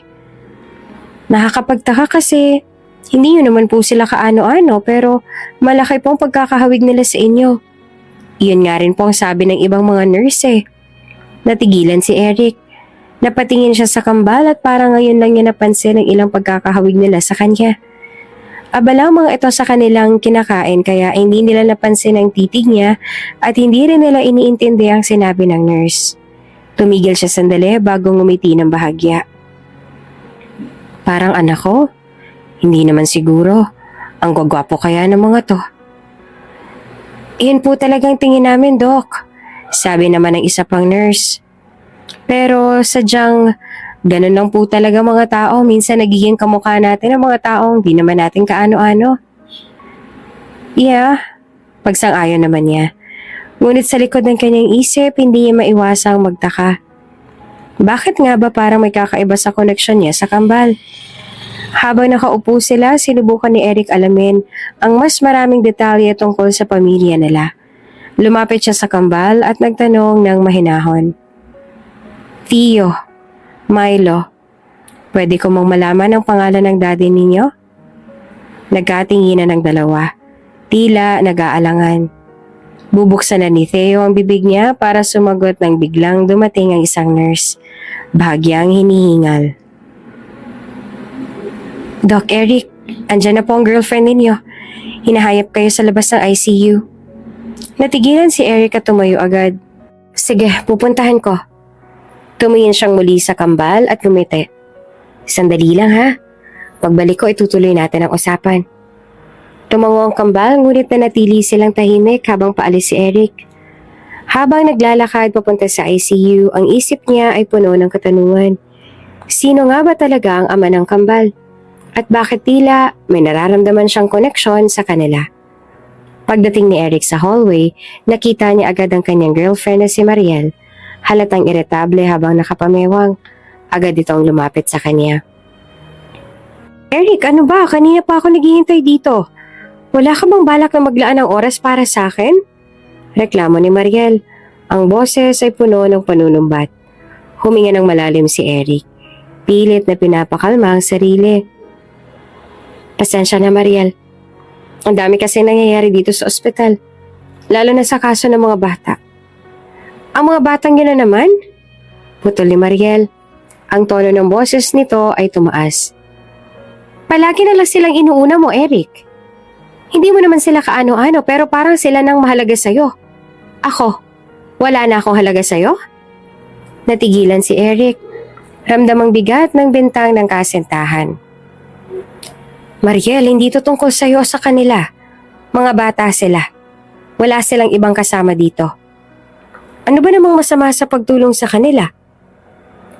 Mali ang pagtulong kung ako na mismo ang nasasaktan. Sagot ni Mariel. Umiiyak na rin sa galit. Lahat na lang ng oras mo nakalaan sa ospital, sa trabaho. At ngayon, Sa mga batang hindi mo nga kaano-ano? Pero para sa akin, wala ka ng panahon. Napalakas rin ang boses ni Eric. Hindi na napigilan ang inis. Mariel, hindi ito tungkol sa oras o kung sino man ang inuuna. Hindi ko kayang pabayaan ng mga bata. Lalo na't walang-wala sila ngayon. Sarili mo lang ang iniisip mo. Naiinis siya. Palagi na lang ganito ang girlfriend niya. Kaya sila nagkakalubuan dahil sa ugali nito. Kahit sino na lang, pinagseselosan nito. Ngayon, pati ba naman ang mga bata na halos wala pang kamuwang-muwang ay dinadamay na rin ito? Nagsiselos ako, Eric. Hindi mo ba nakikita? Pinagpapalit mo ako sa mga batang hindi mo naman responsibilidad. Tumigil si Eric at tumitig kay Mariel. Kita sa kanyang mga mata ang pagkadismaya. Kung nagsiselos ka sa mga batang walang kamuwang-muwang, Mariel, hindi ko na alam kung ano pang dahilan ang meron tayo para ipagpatuloy ito. Natigilan si Mariel. Ang galit sa mukha niya ay napalitan ng pagkabigla. Anong ibig mo sabihin? Ibig sabihin, tapusin na natin to. Hindi ko kayang ganitong relasyon, Mariel. Hindi ko pwedeng talikuran ang prinsipyo ko at ang mga pasyente ko dahil lang sa selos mo. Ay, hindi mo pwedeng gawin to, Eric. Sigaw ni Mariel. Hinawakan ang braso niya ng mahigpit. Hindi mo ako pwedeng basta-basta na lang iwan. Mariel, wala na ako nakikitang dahilan para magpatuloy pa tayo kung ganito. Kung ganito na lang lagi, hindi na tama. Kaya tama na to. Sagat niya at pilit binabawi ang braso. Huwag mo ko iiwan, Eric. Halos magmakaawa si Mariel. Ngunit mariin ang desisyon ni Eric. Tumalikod siya at iniwan ang kasintahan na nagngingit-ngit sa galit. Habang naglalakad pabalik sa mga bata, ramdam niya ang bigat ng kaniyang desisyon. Ngunit alam niyang tama ang ginawa niya.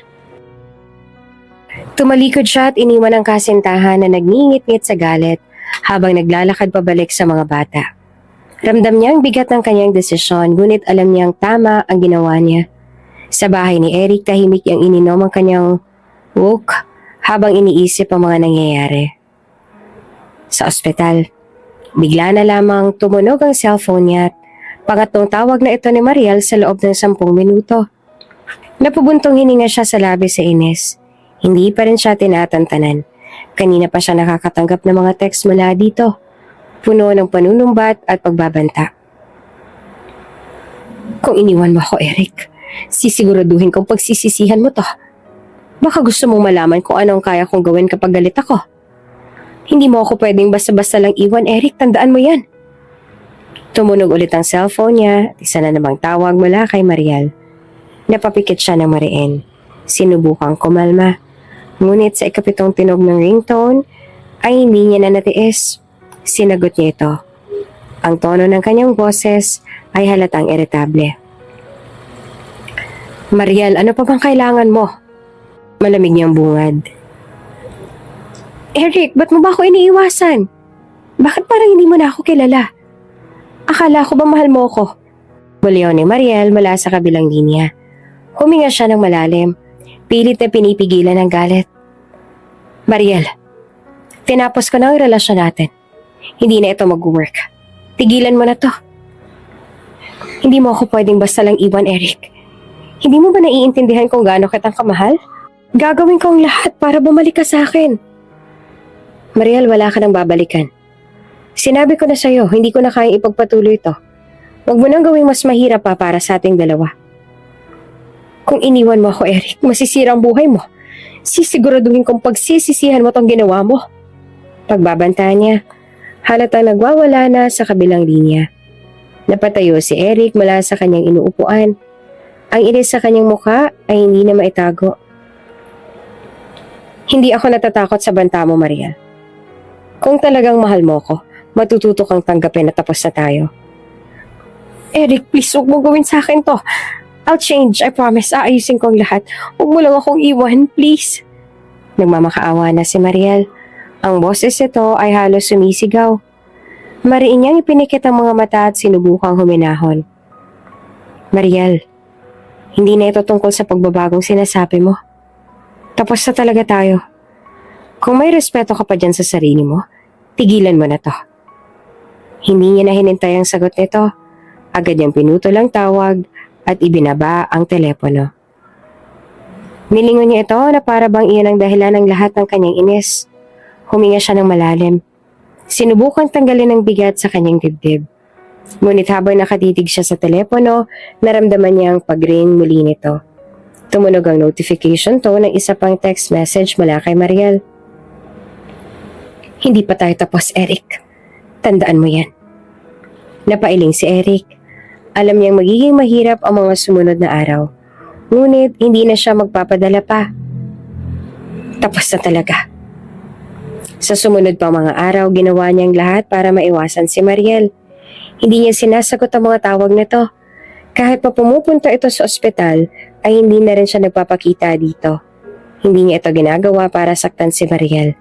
Ginagawa niya ito para makapag-move on na ito sa kanya. Habang tumatagal kasi, nagiging obsessive at controlling na si Mariel. Ang gusto nito ay gawin niya na ang lahat ng mga gusto nito, kahit pa ang ibig sabihin no na ikakasira ng kanyang buhay at ng kanyang karera. She wants him to be her puppet. Matagal na silang nagkakalabuan. Sadyang si Mariel lang ang may ayaw na bumitaw at sa totoo lang ay sobrang nakakasawa na rin. Nakakasakal na. Gusto niya nang makawala mula sa napaka-toxic na lang relasyon. Hindi na siya masaya. Sa totoo lang, hindi naman ganoon noon si Mariel. She's a sweet type. Ito pa nga nag-pursue sa kanya dahil focus na siya noon sa pagtupad ng mga pangarap niya. Nagbago lamang si Mariel nung nahuli niya itong niloloko siya. Siguro ay sobrang takot ito na mawala siya kaya naging controlling, obsessive at possessive na rin ito sa kanya. Na pati ang mga maliliit na bagay ay pinapalaki nito. Pinagseselosa ng mga bagay na hindi naman dapat. Bakit ka pinatawag ng head doc? Usisa kay Eric ng kapwa niyang doktor. Hindi ko rin alam eh. Tugon niya. Sige doc, pumunta ka na. Baka kanina ka pa naghihintay sa iyong head. Tumayo siya, tumuloy sa paglalakad. Hindi niya alam kung ano ang dahilan at bigla siyang pinatawag ng kanilang head pero hindi maganda ang kutob niya dito.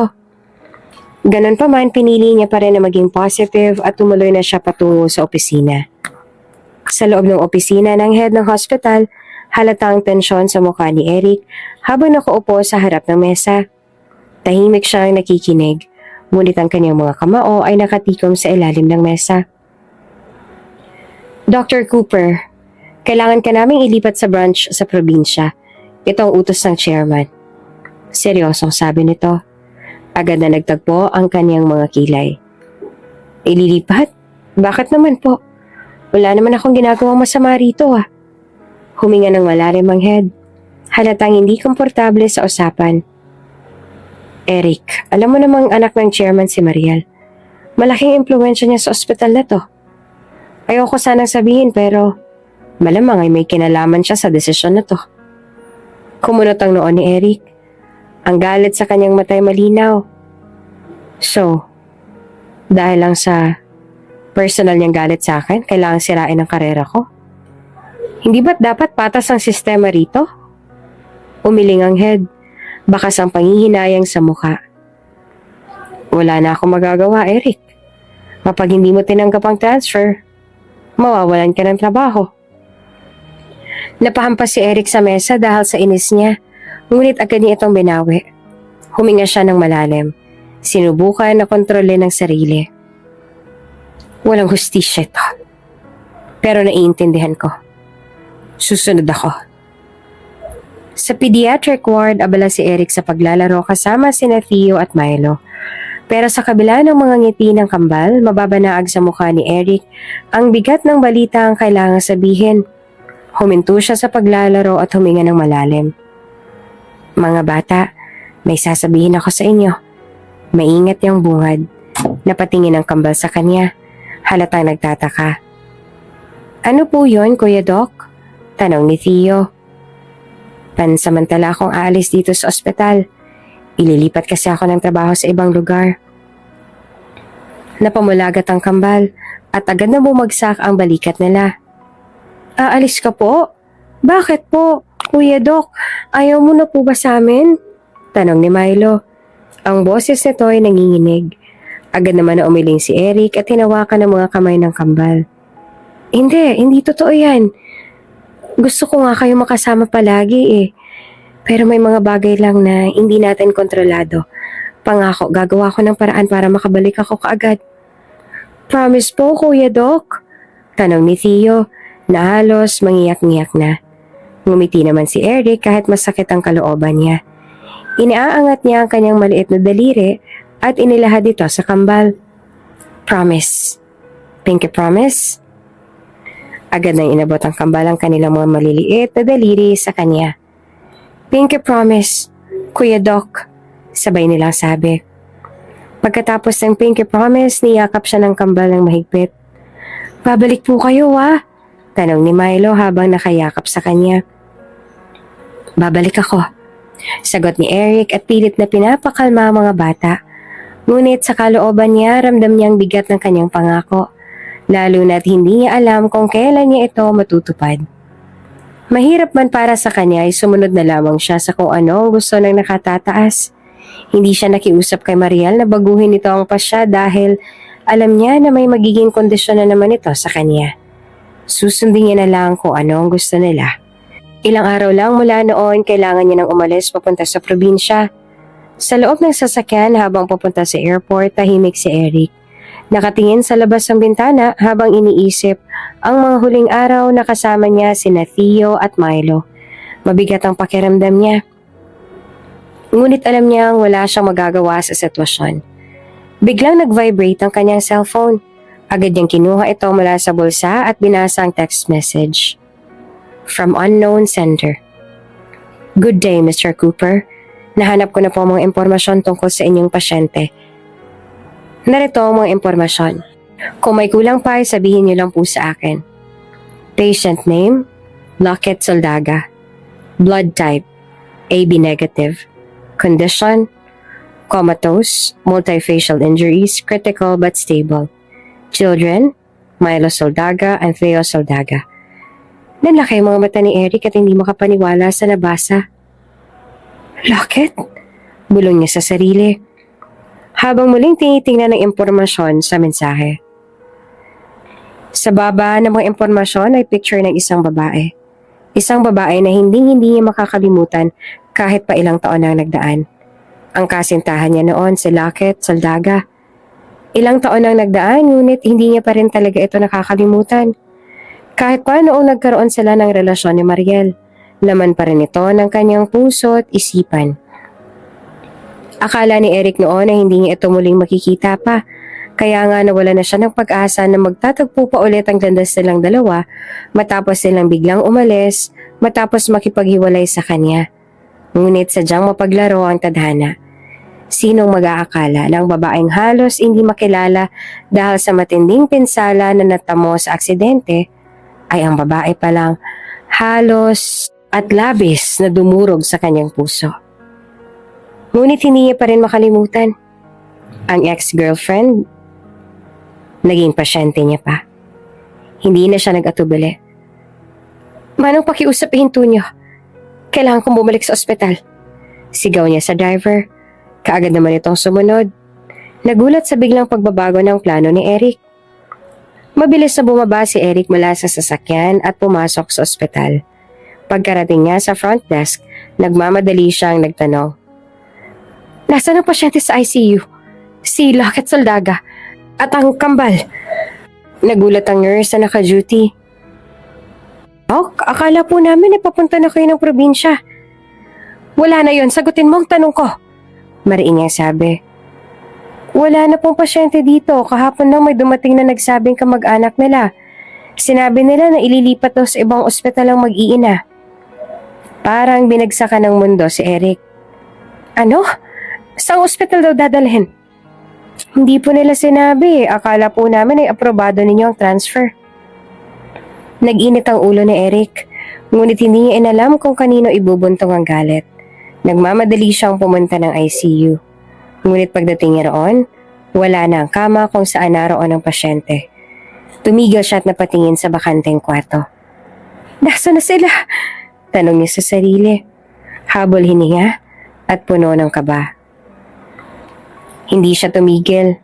Muli niyang tinanong ang ibang staff. Ngunit wala rin makapagbigay ng malinaw na sagot. Sa labas ng ospital, kausap niya ang isa pang nurse na parang nataranta rin. Dok, pasensya na po pero wala po kaming kaalam-alam kung saan sila dinala. Hawak ni Eric ang kanyang ulo. Pilit iniisip kung paano niyang matutunton sina Lockett at ang kambal. Alam niyang hindi niya maaaring baliwalain ang sitwasyon. Lockett? Theo, Milo, hindi ko na kayo hahayaan na mawala. Bulong niya sa sarili habang nagmamadali siyang lumabas. Tinawagan ang lahat ng koneksyon niya sa ospital para mahanap ang mag-iina. Sa tulong ng mga koneksyon ni Eric, natuntun niya ang ospital kung saan dinala sina Lockett at ang kambal. Pagdating niya sa ospital, agad siyang nagtanong sa front desk tungkol sa mag-iina. Nang makumpirma niyang naroon nga sila, mabilis niyang tinungo ang kwarto. Pagbukas niya ng pinto, nakita niya agad sina Theo at Milo. Nakaupo sa gilid ng kama ng ina nila. Nang makita siya ng mga bata, nanlaki ang mga mata ng mga ito at sabay na tumakbo papunta sa kanya. Doc Eric! Masayang sigaw ng kambal habang niyakap siya ng mahigpit. Napaluha naman si Eric habang yakap-yakap ang kambal. Pasensya na kayo, hindi ko kayo agad nahanap. Pero andito na ako ngayon. Bulong niya habang pinupunasan ng mga luha ng mga bata. Kaya po kami na nandito ka na, sabi ni Milo. Oo nga po, akala namin na hindi na po ulit tayo magkikita. Wika naman ni Theo. Habang yakap niya ang mga batang to, pakiramdam ni Eric ay nabawasan ng bigat at pangungulila sa kanyang dibdib. Masaya siyang nandito na ulit sila. Habang niyayakap niya ang kambal, napansin niyang may papalapit mula sa likuran. Isang lalaki, matangkad, may matikas na tindig at pamilyar ang mukha. Napatigil si Eric.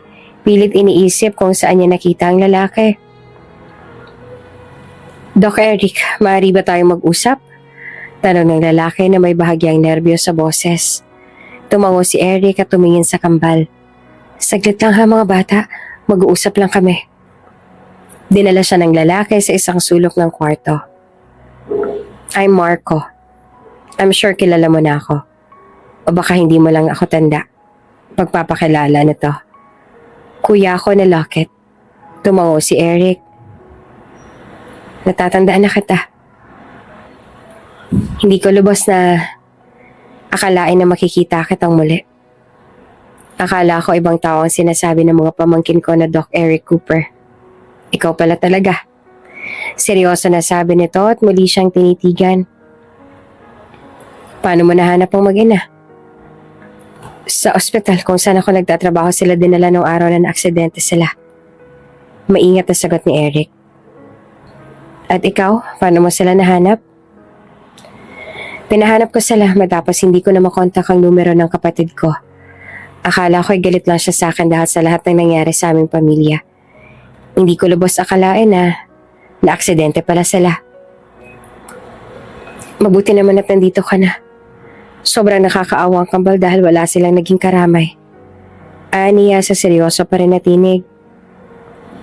Ang sabi sa akin ay tinakol daw sila ng lolo't lola nila.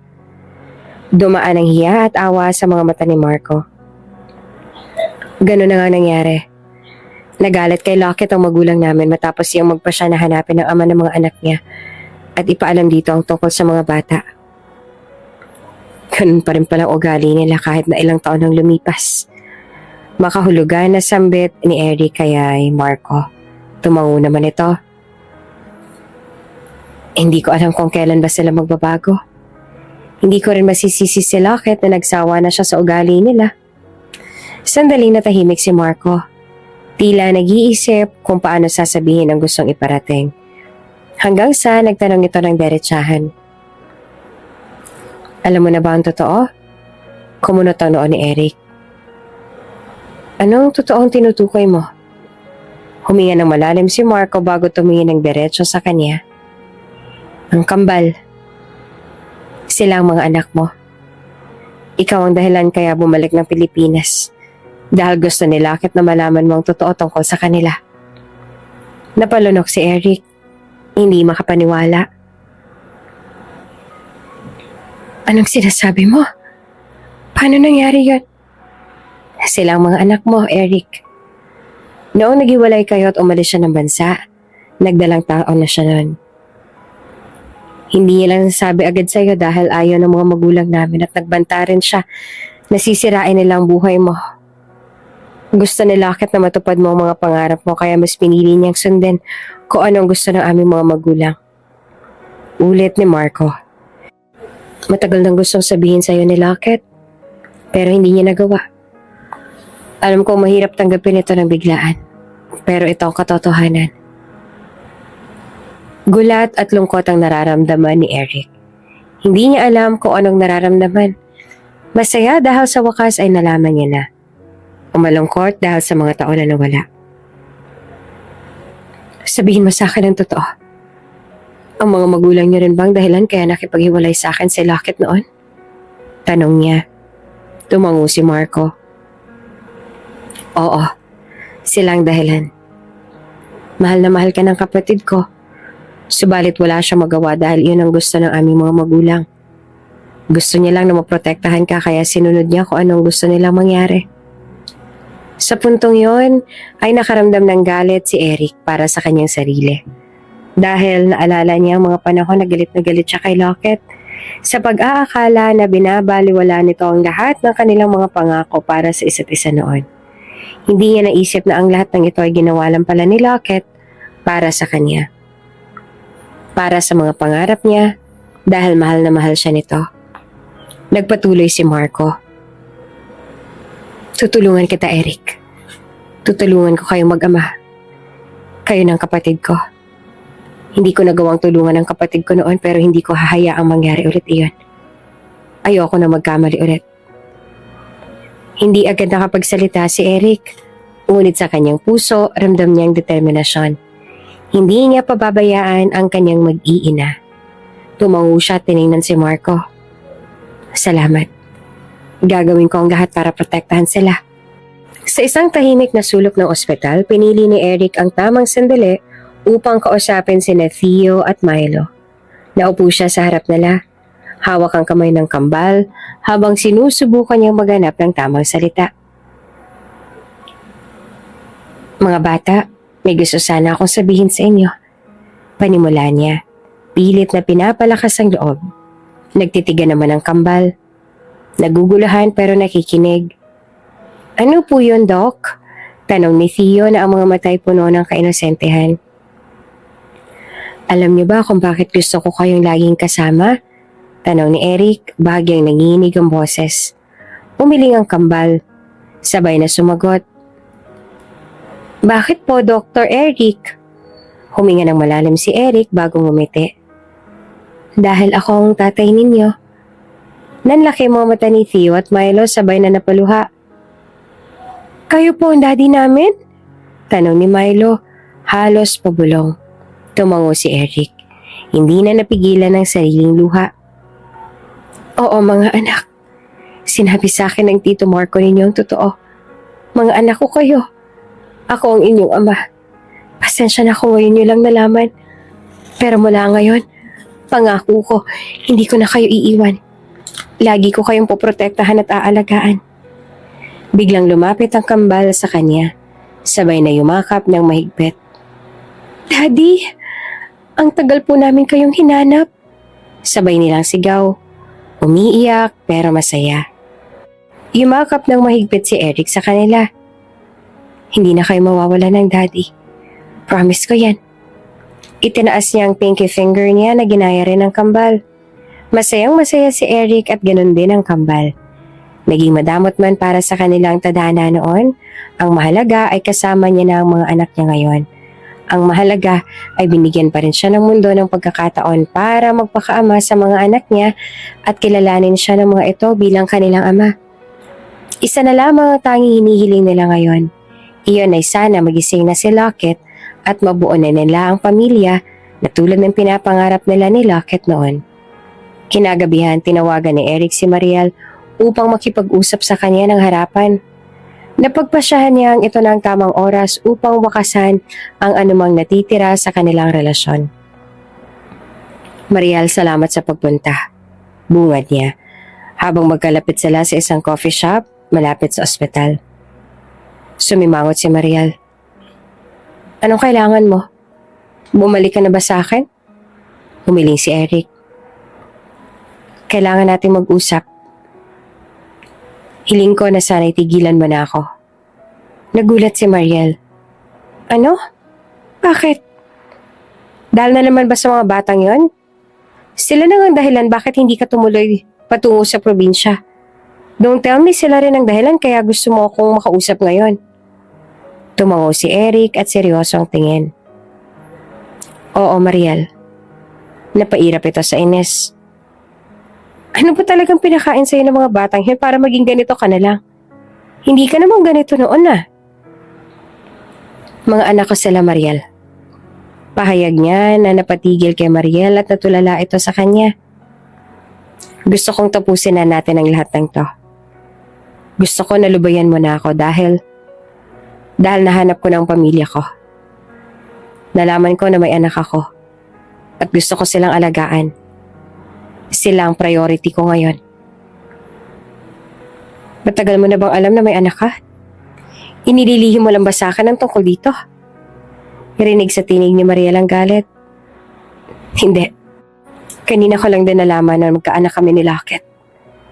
Tinago niya sila sa akin para maprotektahan ako laban sa sarili niyang magulang. Paliwanag niya. At ngayon gusto ko makabawi sa kanila. Gusto kong alagaan ang mga anak namin. Gusto kong alagaan si Lockett. Malamlam ang mga mata ni Mariel dahil sa labis sa lungkot, ngunit tumango rin ito na para bang naunawaan ako ano ang kanyang ibig sabihin. Puno ng hinanakit ang boses ni Mariel. Hindi mo ba ako minahal, Eric? Lahat ginawa ko para sa'yo. Wala ba yung halaga? Tumingin si Eric ng diretso sa mga mata nito na puno ng awa at katapatan. Minahal kita, Mariel. Alam mong minahal din kita. Pero hindi kasing lalim ng pagmamahal ko kay Lockett. Patawarin mo ako kung nasaktan kita. Pero ngayon, alam ko na kung anong dapat kong gawin. Tahimik na napaiyak si Mariel. Pero huli na tumayo siya at tumango. Ayoko man, Eric.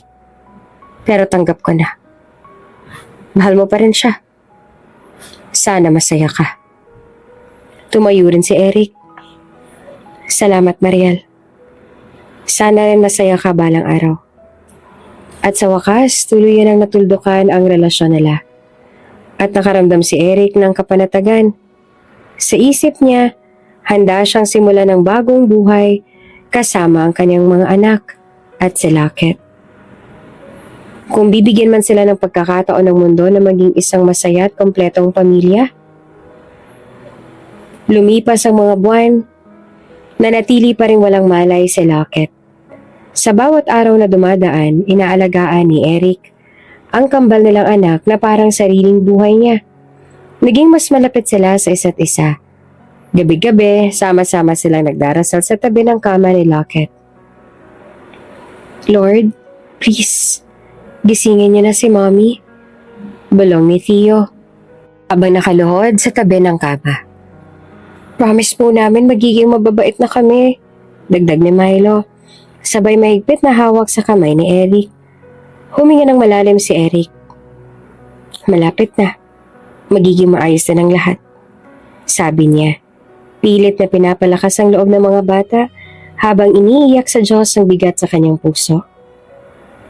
Isang araw, habang nasa chapel sila, biglang lumapit si Marco. Halatang may iniisip. Eric, nandito ang mga magulang namin. Gusto ka raw nila makausap.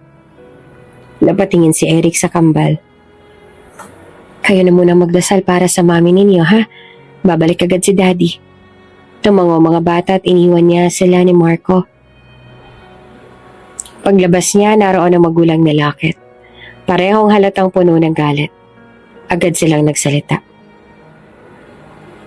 Eric, kailangan mong layuan ang anak namin at ang mga bata. Buliw ng ama ni Lockett. Huwag mo nagsubukan na maging parte ng buhay nila. Dagdag ng ina. Huminga ng malalim si Eric. Sinubukang kumalma. Hindi ka sila iiwan. Silang pamilya ko. At responsibilidad ko na alagaan sila. Napailing ang ama. Kapag hindi mo ginawa ang sinabi namin, sisiguraduhin namin mawawalang lisensya mo bilang doktor. Kaya mo bang isugal ang lahat ng pinaghirapan mo?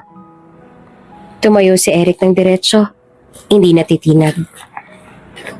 Wala na akong pakialam sa lisensya ko kung kapalit naman ito ay ang pagiging ama ko sa kambal. Hindi ko na ulit iiwan na mag-iina ko. Pinaglayo niyo na kami noon. Minsan niyo na rin akong tinanggalan ng pagkakataon na maging ama sa mga anak ko. Hindi ako papayag mauulit yon. Kung gusto niyo talaga akong tanggalan ng lisensya, gawin niyo. Pero hindi ko susukuan ang pamilya ko. Nagpalitan ng tingin ng mag-asawa, pero hindi pa rin sumusuko.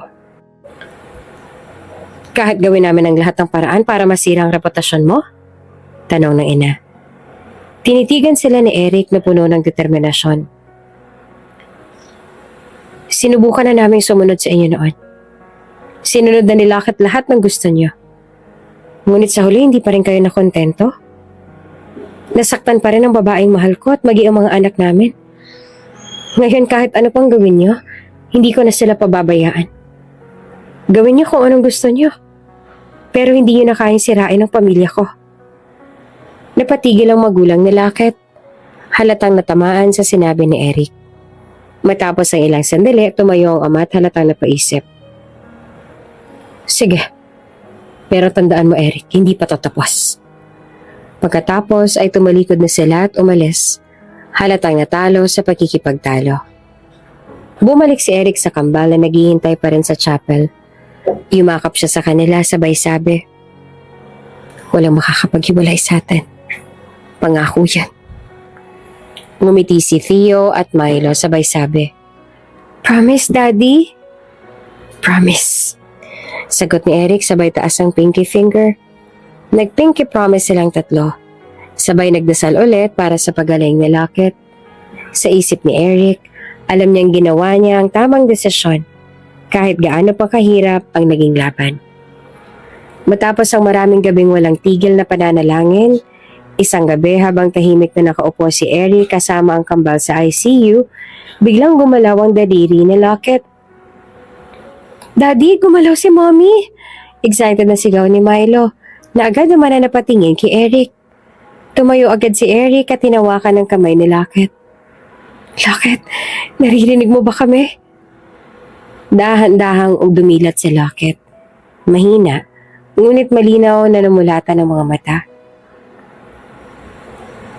Eric, bulong nito, tila hindi makapaniwala. Mommy! Sigaw ng kambal sabay takbo palapit sa kama. Mahigpit itong niyakap. Kahit pat kailangan pang mag-ingat. Tila bumaha ng luha sa ICU. Hinaplos ni Eric ang buhok ni Lockett.